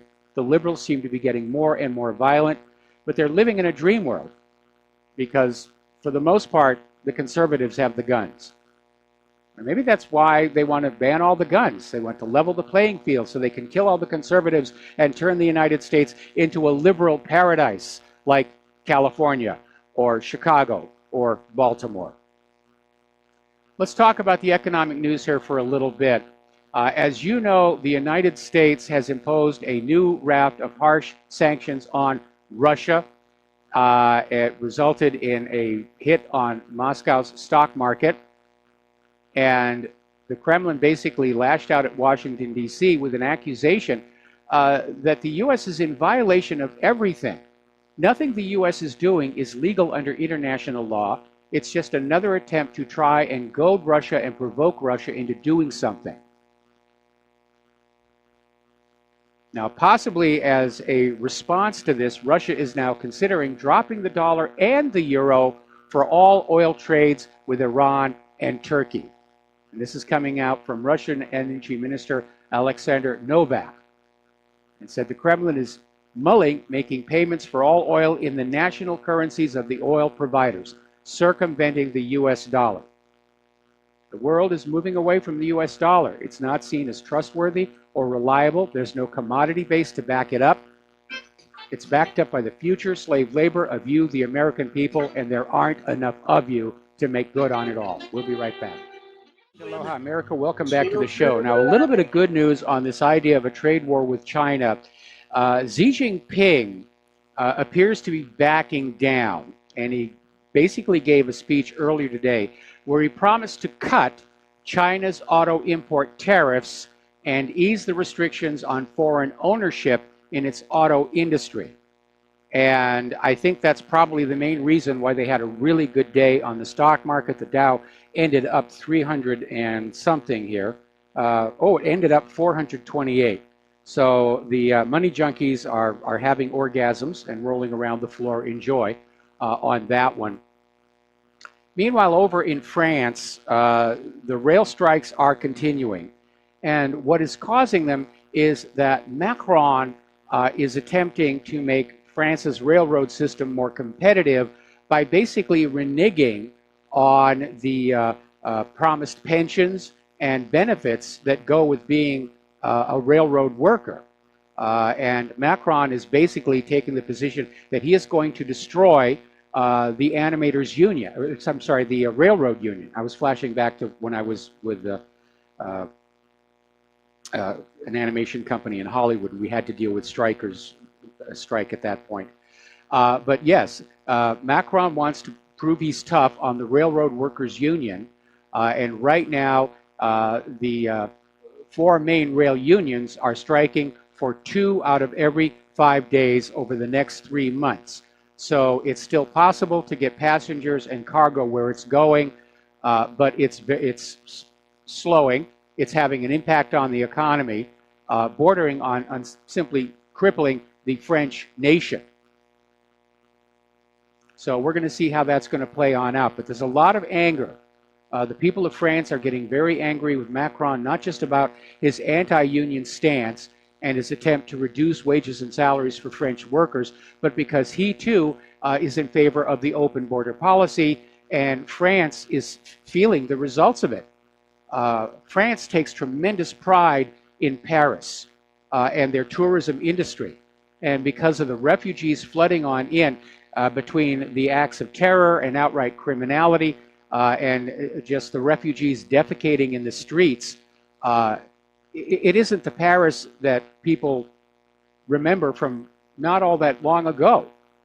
And they're having to put up fences around the place, and people are going in there and saying, this isn't what I saw in the travel brochure. And so they're feeling the pinch on the tourism industry. Now, out in California, they're looking at more taxes, a total of $269 billion in tax measures. And they're talking about $200 billion for single-payer insurance. That would be spread out across the population. Sales tax on business services, $49 billion. New tax on California businesses, $14.4 billion. Because after all, California's got to pay for all those illegals. We went down the numbers yesterday on yesterday's show. The illegal immigrants are not a benefit to the American economy. They are a serious, serious drain. We're going to take a break for station identification. We'll be right back. Aloha America, welcome back to our show, hour number 3. And apparently over in Indianapolis, there has been a stabbing. And the man accused of stabbing 2 others Saturday, well, actually this happened back on March 31st, is in the country illegally.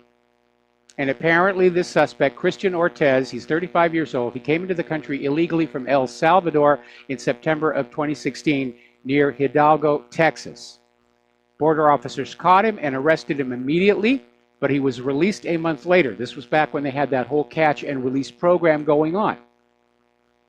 And so 8 months after that, an immigration judge ordered he be deported back to El Salvador, but he skipped the hearing and authorities couldn't find him.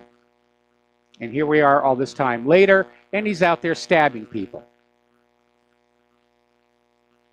Now, interestingly enough, Democratic Congresswoman Nydia Velázquez tweeted her admonishment of immigration and customs enforcement officials for nabbing an illegal alien outside a Brooklyn criminal courthouse.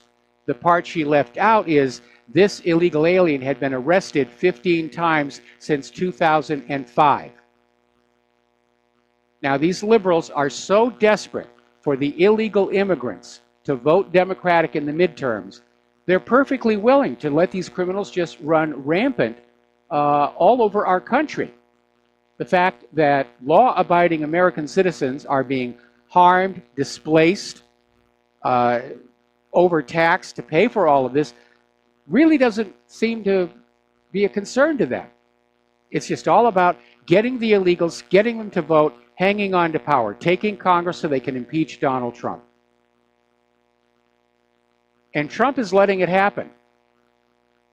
I mean, that is the real crying shame here. Trump has to understand that the illegals are going to vote against him unless he gets them out of this country, or at least gets a mandatory nationwide voter ID law rammed through while the GOP is still in charge of Congress. Why are they not doing that? Now, again, over in California, there has been an outbreak of a highly contagious parasitic infection called valley fever. Now, back in the early 1990s, they had just 719 cases. In 2016, they had over 5,300, and experts believe that 9 out of every 10 cases go unreported, so we're talking 50,000. Where did it all come from? It came from south of the border because these illegals and the refugees are being allowed through without a basic medical check. Even in the heyday of American immigration, the Statue of Liberty, give us your tired, your poor, your oppressed, yearning to breathe free, or however that is, they still had to go through Ellis Island. They still had to have their paperwork intact. They still had to have medical checks. And those who were ill were placed in quarantine until they got better, or if they had an incurable disease, they were put on the ship back home. That's just common sense. And ever since the liberals have started this open borders policy, we're seeing diseases reintroduced to this nation that had been eradicated.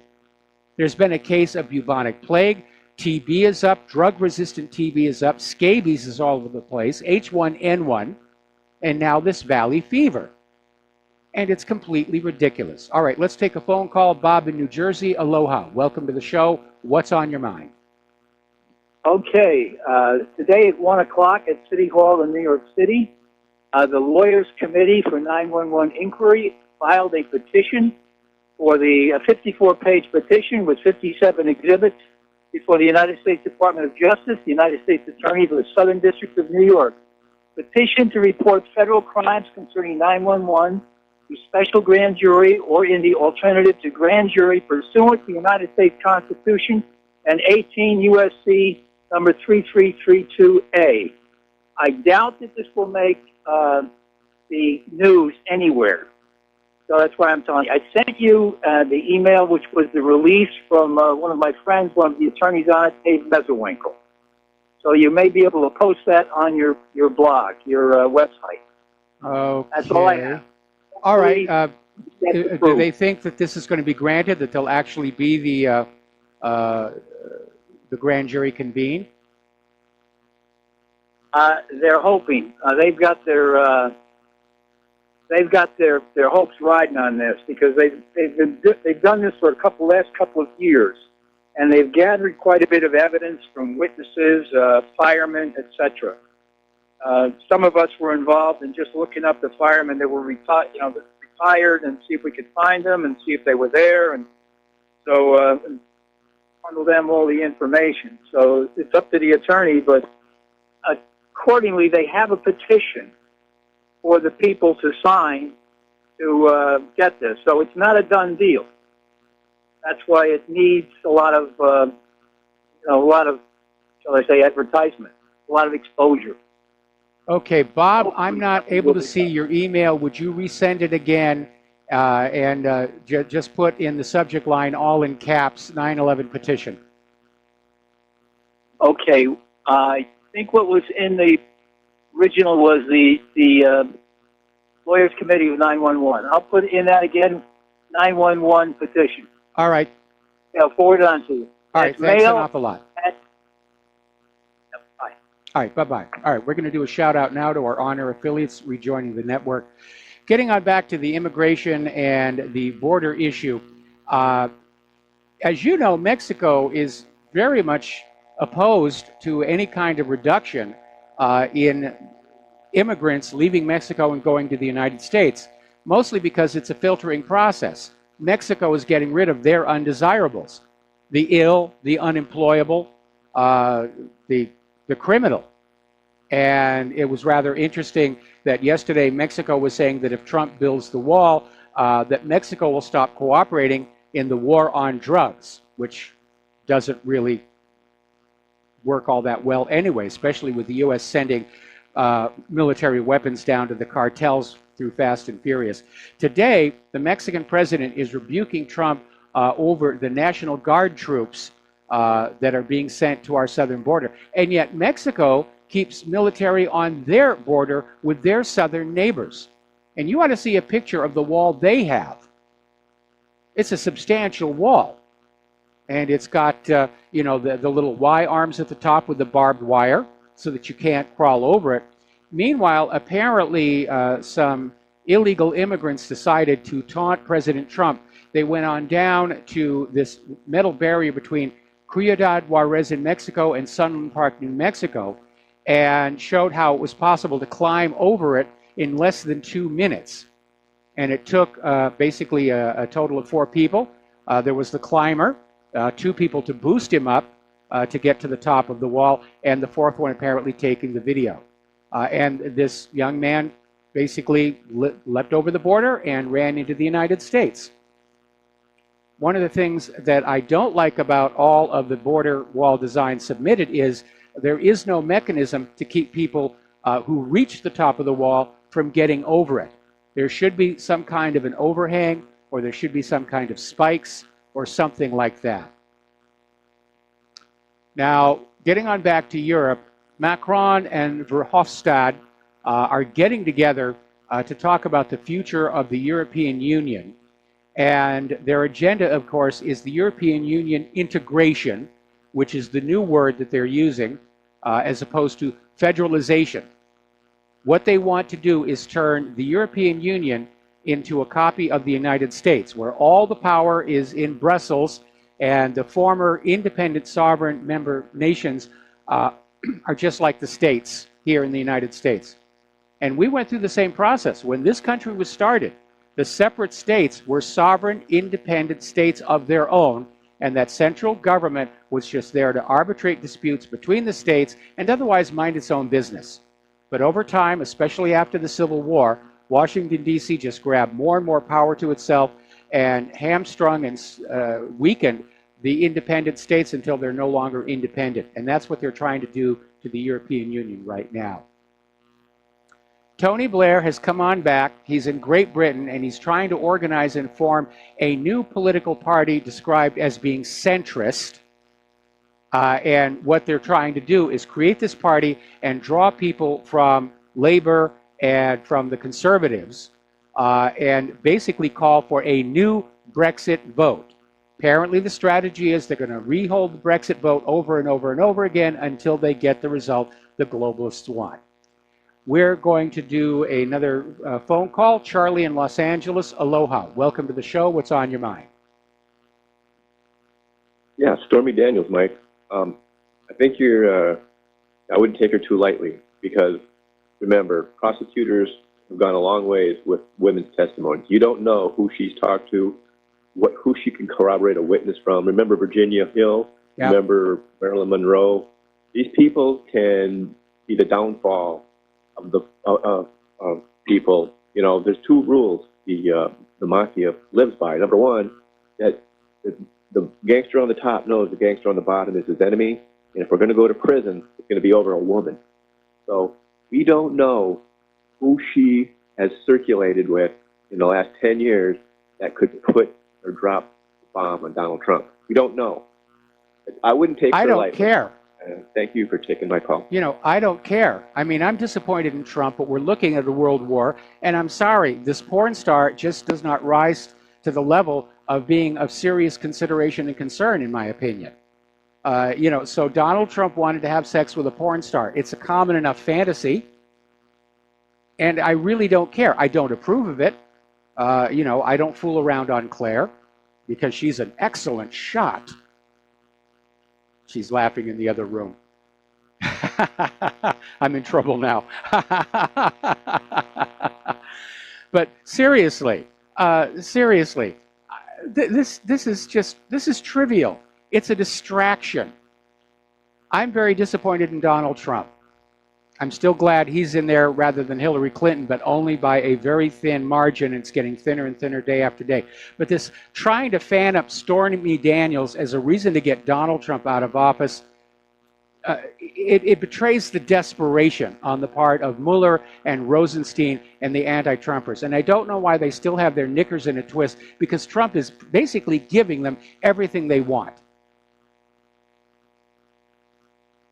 All right, let's go back to the phones here. Sherry in Texas, aloha. Welcome to the show. What's on your mind? Thank you, Mike. I don't know how to say this, but I've got myself so low tech, I might have to stop listening to the show. I'm going to try not to get emotional about this because I don't know how certain it's going to be, but there's one thing I want to say before I go. I can't listen so much. I was unable to get today from any stations. I don't know if my little Crane Radio is just not hanging in there, and you're getting cut out so much today that I'm left with no news for most of today. The New York Times I want to say this if I have to go. The New York Times of Thursday, September 12, 2013.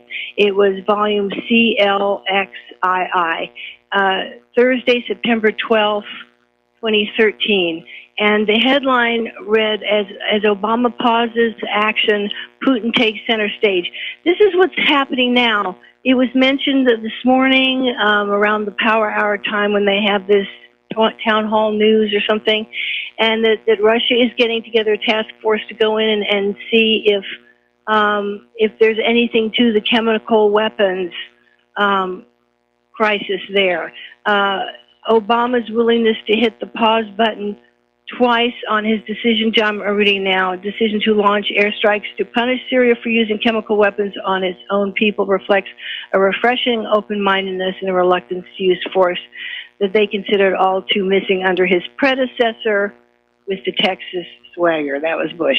Okay, now, of course, New York Times is going to say nice things about Obama, but this is what I liked about Obama, too. They let him bring in Putin to stabilize the region, because it's just, a hop, skip, and a jump over Georgia, and he's right in Syria there somewhere, and he can get in there and do that. I heard that's what he's doing. He's putting in a task force. I have no idea if you talked about this today yet, or if anyone did. I just heard it on this newscast, and I'm listening to all these talk show hosts.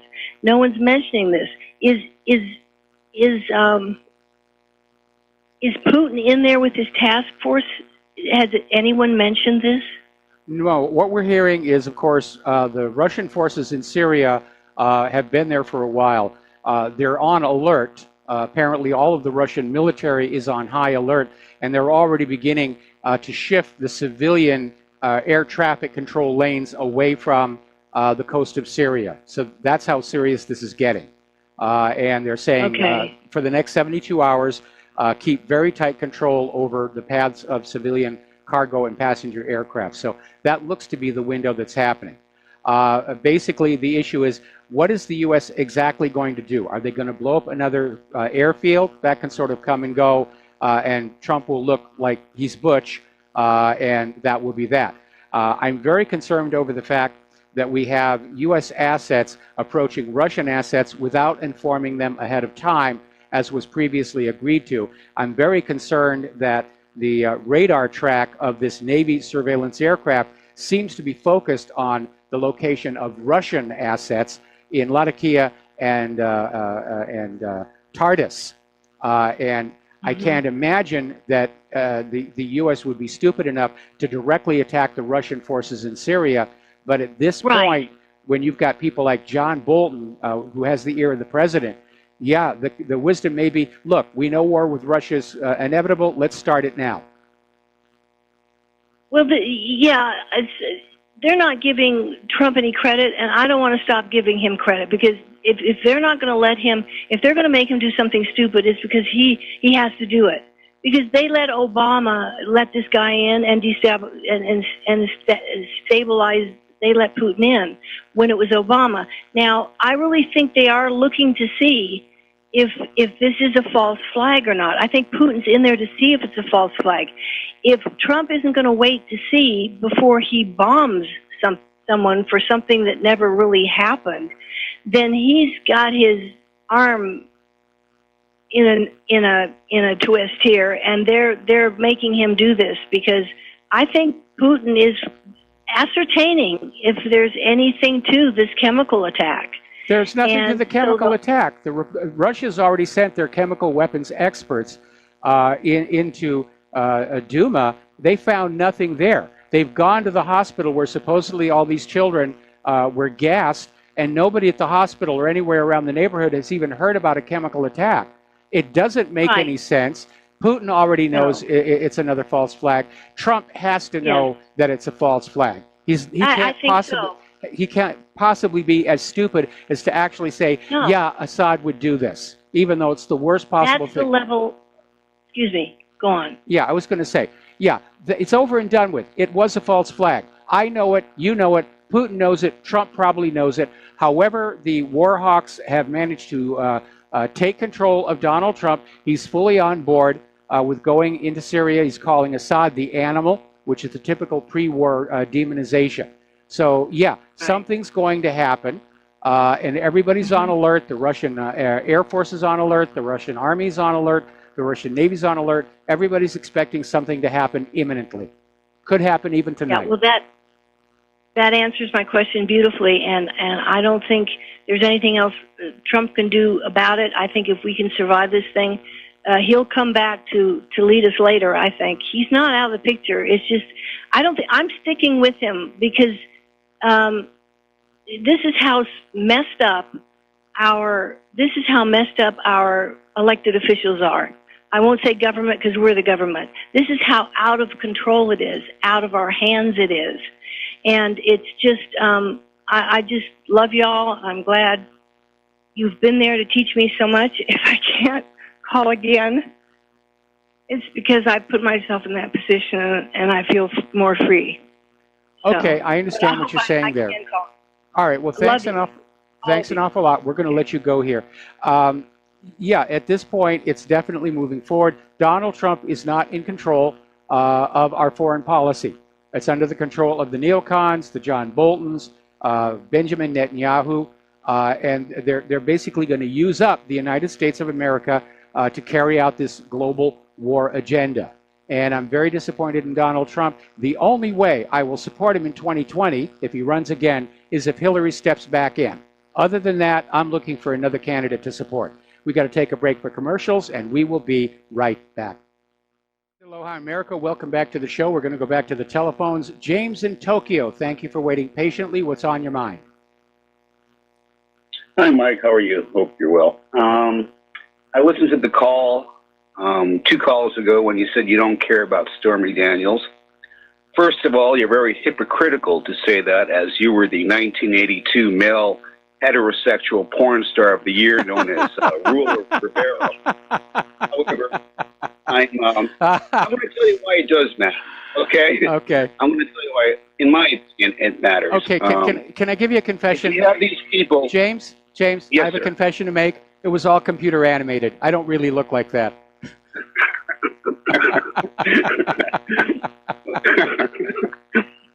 Hey, Mike, so in my opinion, I'm going to tell you why it does matter, okay? First of all, if you have a bunch of people trying to frame Trump for, like, Russian collusion, crimes which they committed themselves, and all they're trying to get him now is on an affair he's had even before he was president, I will not hold it past people that something would happen to Stormy Daniels and they would blame it on Trump, and it would leave doubt in a lot of people's minds. Entirely so that's possible. Why I think it does matter. That's why, number one, I think it does matter. Yeah, that's a possible scenario. And I hope Stormy understands that she is playing with fire, and the people that she thinks are supporting her and that she can trust will turn on her if she proves to be more useful to them dead than alive. I agree. She's playing with fire and doesn't realize that she's being played. And number two, about Syria. Yeah, I'm very upset about this, myself, and I really can't, I do feel Trump is a stable genius and probably understands that this is a false flag, this whole gas thing, where all the other gas attacks were proven false. However, I really do think that Trump is going to do some type of military action. However, when he does it, I believe he's not going to go over Putin's red line of going whatever it was, east or west over that river, because I don't believe that at this time he wants to, Euphrates, yes sir, and I don't believe that he wants to cross that line at this point. What do you think about that? Well, going across the Euphrates is really kind of pointless. I think at this stage of the game, they're most likely looking at a decapitation strike against Damascus and basically trying to find out where Assad is and hit him with a cruise missile and just sort of get it all over with at one time. The problem is you've got S-400 batteries all around Damascus. You have Russian nationals on the ground in Damascus. And Russia has already said if their personnel are threatened by the United States, they will respond. And they will. And I think I don't believe that a ship would last more than 10 minutes if the Russians responded. Yeah, the Russians' new ship-killing missiles, they're simply too fast and too maneuverable. The U.S. military, the defense contractors, they're making a huge amount of money rebuilding the weapons that won World War II, whereas Russia and China have been really seriously thinking about what weapons are going to win World War III. Well, Mike, that's all I had to say. Just one more thing not related to world events is, but more important than all the events in the world. How is that lovely harp playing Angel's back doing? It's finally starting to get a little bit better. I'm still having to Velcro her into the chair so she doesn't try and do housework. And we're going to get her back to the chiropractor a little bit later this month. But right now is a dangerous time because every time she starts to feel better, she starts to think, oh, I can do things. I can go out and, you know, take the weights up to the attic and rotate the tires and all this other stuff. And I have to tell her, no, you cannot. All right. Well, best to both of you. Have a good night. All right. Thanks an awful lot. Later, Mike. All right. Later. Now, getting on back to immigration and globalism, Hillary Clinton is once again out there flapping her lips. And she's wading into the Brexit debate by warning government officials against agreeing to any deal that would see a return of a hard border on the island of Ireland, branding the prospect an enormous setback. Well, we know that Hillary Clinton is a globalist, and she supports the New World Order and dreams that one day it'll be her butt polishing that seat on the golden throne of planet Earth.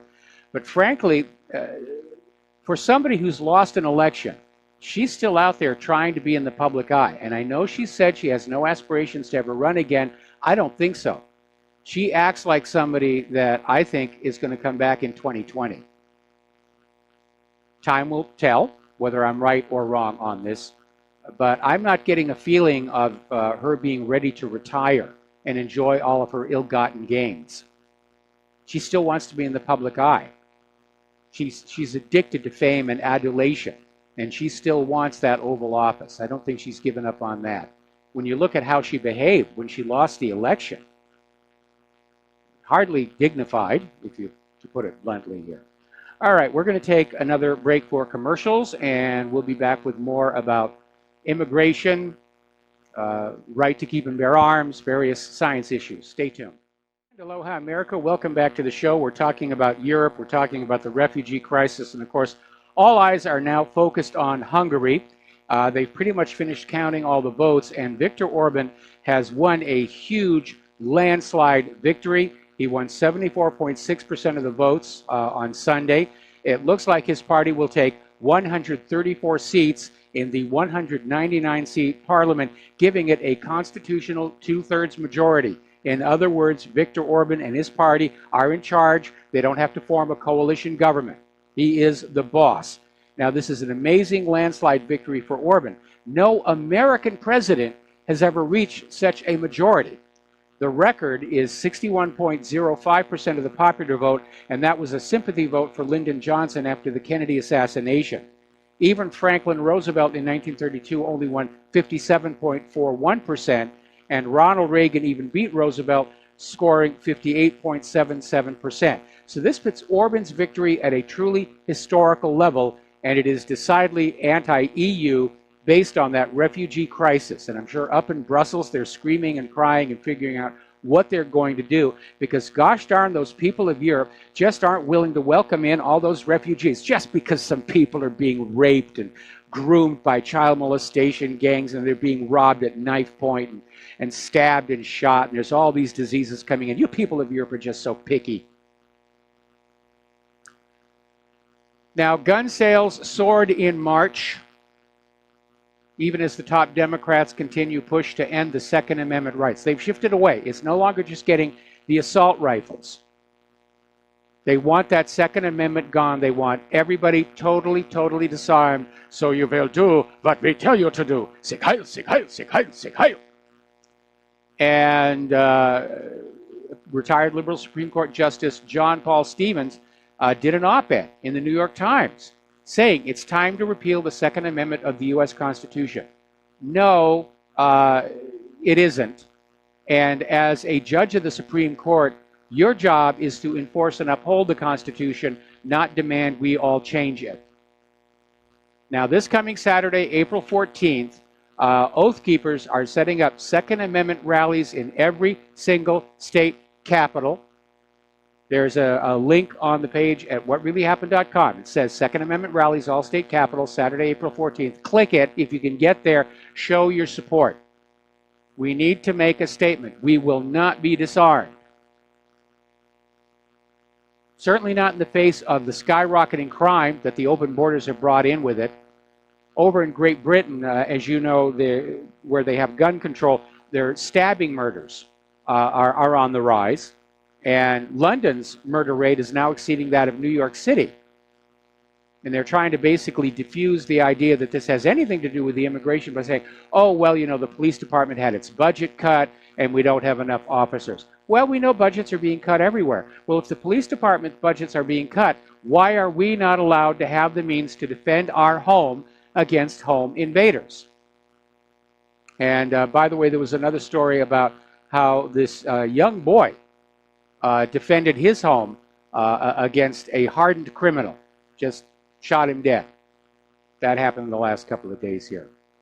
Now, over in Deerfield, Illinois, it's a suburb of Chicago, and they basically passed a law requiring everybody living within Deerfield to hand in their assault rifles as well as high-capacity magazines. And it's now come back to haunt them. They are being sued by multiple gun rights organizations for clearly violating not only the Second Amendment, but Illinois state law. So we have to push back. The gun grabbers are out there. They're just whining and crying and saying, oh, those gun owners, they're all violent. And yet the gun grabbers are the ones talking about violence. Was the one that was out there the other day saying, well, you know, if cold dead hands is what they want, we'll give it to them. We have to kill half the people in this country, we'll do it. Boy, talk about violence. They're the ones who are violent. If the law-abiding gun owners were really as violent as the gun grabbers claim, there wouldn't be a lot of gun grabbers left. Just think about that one. Just think about that one for a while. We're not the violent ones here. All right, let's take a phone call. Bob in the Carolinas, aloha. Welcome to the show. What's on your mind? Aloha, Mike. Stormy Daniels is not a legal name. You guys are getting played again. This is all part of the getting played by the media. Her name is actually Stephanie Clifford. I'm sure she's signing her documents that way. But it's just like putting Bozo the Clown on the television and saying they got a lawsuit, and they play you guys like 5th grade to 8th grade. They're not playing us. They're not playing us. We all know that porn stars have stage names. That's no big deal. Of course you do. But the way that we're being played, half these guys don't know this. No one looks this up. And my point is that it's almost like putting Bozo the Clown on there. Nothing will come of this. Now, number two, you call everyone a money junkie. Oh, if I invest $400 and make $40 and make a 10% gain, am I a money junkie? No, the money junkies are the ones who game the system to get money to flow to them without returning anything of substantive value to the system. That's a real money junkie. I'll give you a good example. James Cameron, the film director. You don't have to whack for votes. Hey, Bob, let me make a point here. My radio show. Good example, James. All right, we're going to drop him. He's just here to rant. But to finish up on my thought, James Cameron, film director, does not qualify as a money junkie because he makes great movies. Avatar is still my all-time favorite film. And we, the people, voluntarily give our money to James Cameron or to his distributors to see the movie or have the Blu-ray of it. And that's the way it's supposed to work. Same thing with George Lucas, makes all the Star Wars movies. He makes a good product. We voluntarily give him our money, and he becomes rich. That is not money junkie behavior. Money junkie behavior are people who go on in and they bribe the government to pass special laws that just lock in money flowing from the American people into their pockets without returning anything of value to the system. That is a classic money junkie. People like Steve Jobs or James Cameron or George Lucas, their primary love was the work and what they were making, and getting rich was kind of a side effect. Money junkies, just getting more money, that's all they think of. Any way they can do it, by hook or by crook, usually by crook. Okay, now getting on back to the gun issue. A lot of people are starting to talk about whether guns should be taken away from the mentally ill. And it's one of those things that on first reading sounds like a really good idea, because we know that a lot of these mass shooters that are being wagged at us by the gun grabbers we're on or withdrawing from prescription psychiatric medication. So there's an issue there. But we need to be careful. We need to remember that in the days of the Soviet Union would declare anybody who dissented or disagreed with the government to be mentally ill. And so we have to ask that any gun laws regarding mentally ill have a very narrow definition, which would include the potential for violence. Because if they just say anybody deemed to be mentally ill, it's totally subjective. There's no machine that somebody can hook you up to that says this person is bipolar or a classic manic depressive or schizophrenic. It's all totally subjective. And in a climate where people who question the official story are deemed to be mentally ill, then those who are standing up for truth and against war could be disarmed. So we have to be very, very careful about this. No matter what law is passed with no matter what good intent, there are those who will pervert it to their own particular agenda. Now here is a very bizarre situation, and we need to pay attention to it. Somewhere around the 1st of April, 1st of this month, Broward County Sheriff's Deputy Jason Fitzsimmons, 42 years old in an excellent state of mind and health, called in sick to his job and was shortly thereafter found dead on his sofa. There's been a complete news blackout of this. Now, one report said that he'd been battling cancer. Friends and family are saying, no, he wasn't. The official obituary said, unexpectedly died. There's a blackout on all of this stuff. The reason this is significant is because Deputy Fitzsimmons was on social media to question the agenda behind the February 14th Marjorie Stoneman High School mass shooting, suggesting that the event was being used to promote the Democratic Party's gun control platform in anticipation of the 2018 midterm elections. Now, Fitzsimmons' Facebook page has since been scrubbed of all 2018 posts, which would include those that may be calling the Parkland shooting or its aftermath into question. So we have to find out what happened to this guy. He's going against the grain. He's going against the gun grabber agenda. And he dies. Death by gun grabber. And they think the gun owners are dangerous here. Now, Jeffrey Rush, he's a fine actor. You probably remember him as Captain in Pirates of the Caribbean. He played the bad guy captain that had the big hat. His most famous movie, of course, was The King's Speech, and he did a fabulous job on that. And apparently, somebody ran a newspaper article on the Me Too hashtag saying that he had been accused of sexual harassment when he was on the stage doing Shakespeare many years ago. And Rush has come on out and said it's absolutely not true because there was no formal complaint. Nobody complained when he was doing that stage thing. Nobody mentioned it to him. The directors didn't say anything. The producers didn't say anything. And he wasn't a big star back then.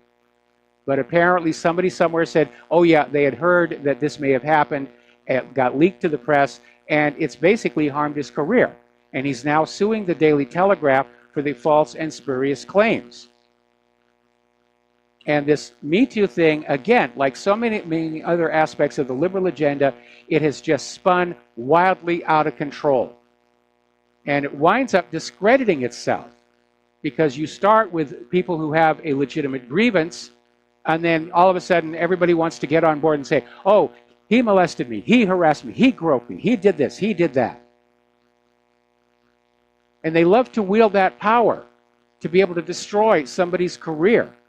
And there are a lot of very insecure people in entertainment who can't stand the idea that after years of work, they're not big stars. And so the opportunity to take down a big star is very, very hard to resist. And we need to be careful. We need to make sure that real occurrences are dealt with appropriately, but this witch hunt hysteria is harming more people. It's doing more harm than good. Meanwhile, over at Harvard University, they're going to start investigating professors accused of microaggressions after students reported being subjected to in-class verbal or nonverbal slights and insults. And apparently 85 students responded to a poll saying yes, they had experienced in-class microaggressions.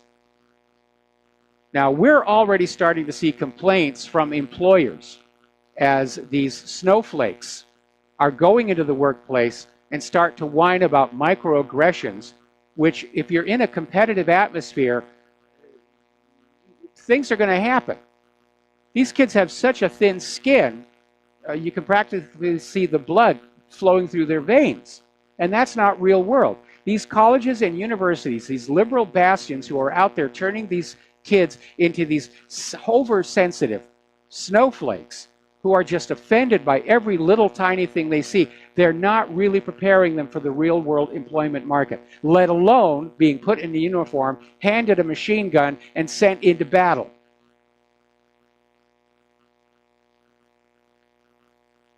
One of the problems with this concept of a microaggression is you have these victims claiming to have been microaggressed against by people who have no idea what it was they said or did that triggered them off. Now, as you know, Mark Zuckerberg is testifying before Congress, or did testify before Congress. At one point, he actually froze. Trey Gowdy pounded on him for the fact that Facebook appeared to be suppressing conservatives. And Zuckerberg was out there saying that, yes, the Obama campaign scraped data from users who downloaded this app, and also the users' friends who did not consent. But he said Facebook does not actually sell the data. He tried to position Facebook as much of a victim of Cambridge Analytica as anybody else. But he did acknowledge in the future there will be an option where you can pay Facebook to keep your information private. I think the low-cost solution is don't go to Facebook anymore. They have betrayed the public trust. Apparently, there's a big stink down in New Zealand where they have much stricter laws regarding privacy. And New Zealand has found that 63,000 people have been impacted by downloading this so-called quiz app, which was the device that Cambridge Analytica apparently was using to improperly harvest the data.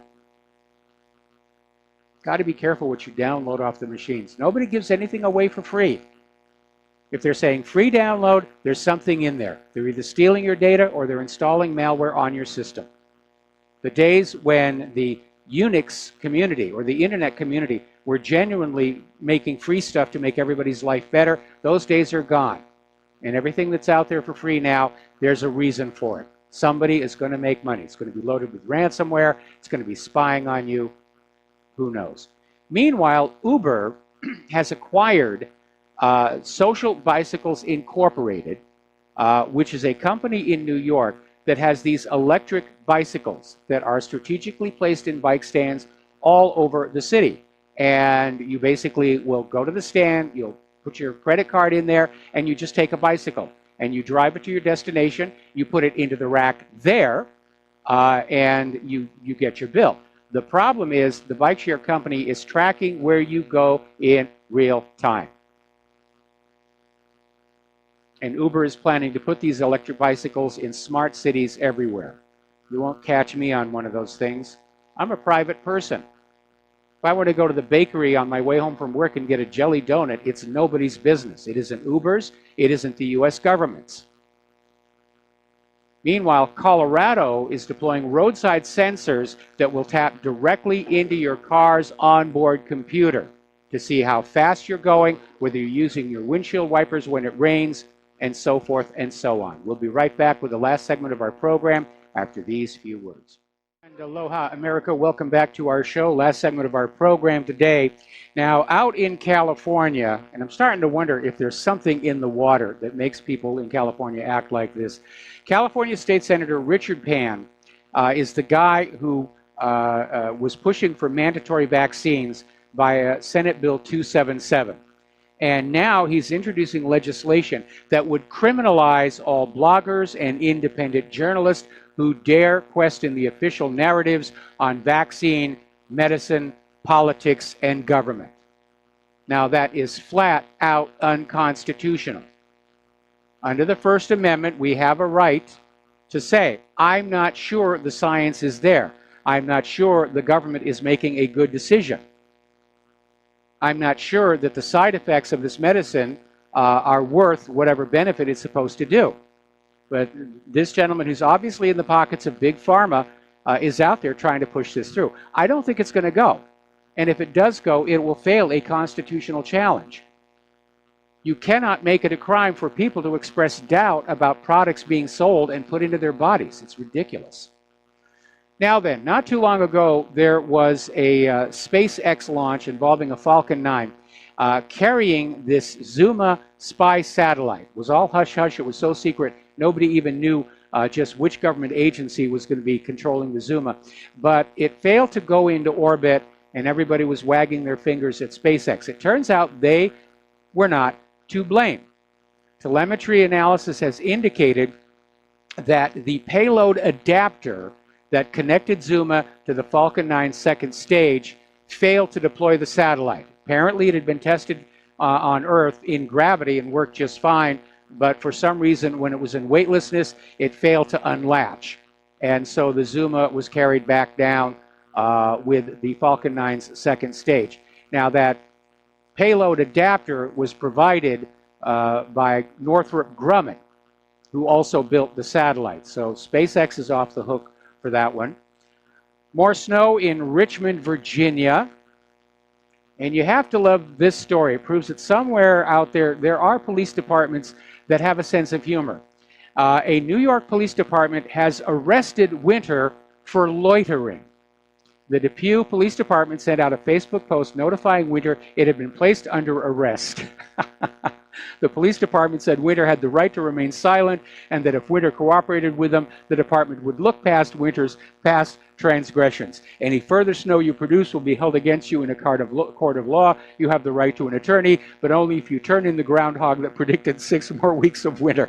I absolutely love that one. Well, apparently the U.S. government has gone ahead and approved the merger of Monsanto with Bayer. A lot of people are very concerned. Monsanto, of course, the king of GMO frankenfood, and Bayer, the company that once sold AIDS-tainted hemophilia medicine to the third world. So whatever they're going to call this new monster, I'm not buying any of their products. All right, there's the music. Time for me to get out of here and get something useful done with the rest of the day. Please stay tuned for John Stadmiller. He's got a lot of interesting things to share with you. Please take what you learn here, share it with everybody. Talk to people about this obvious false flag in Syria and how really close we are to a real, live, in-your-face nuclear war. We'll be back tomorrow. Aloha, America.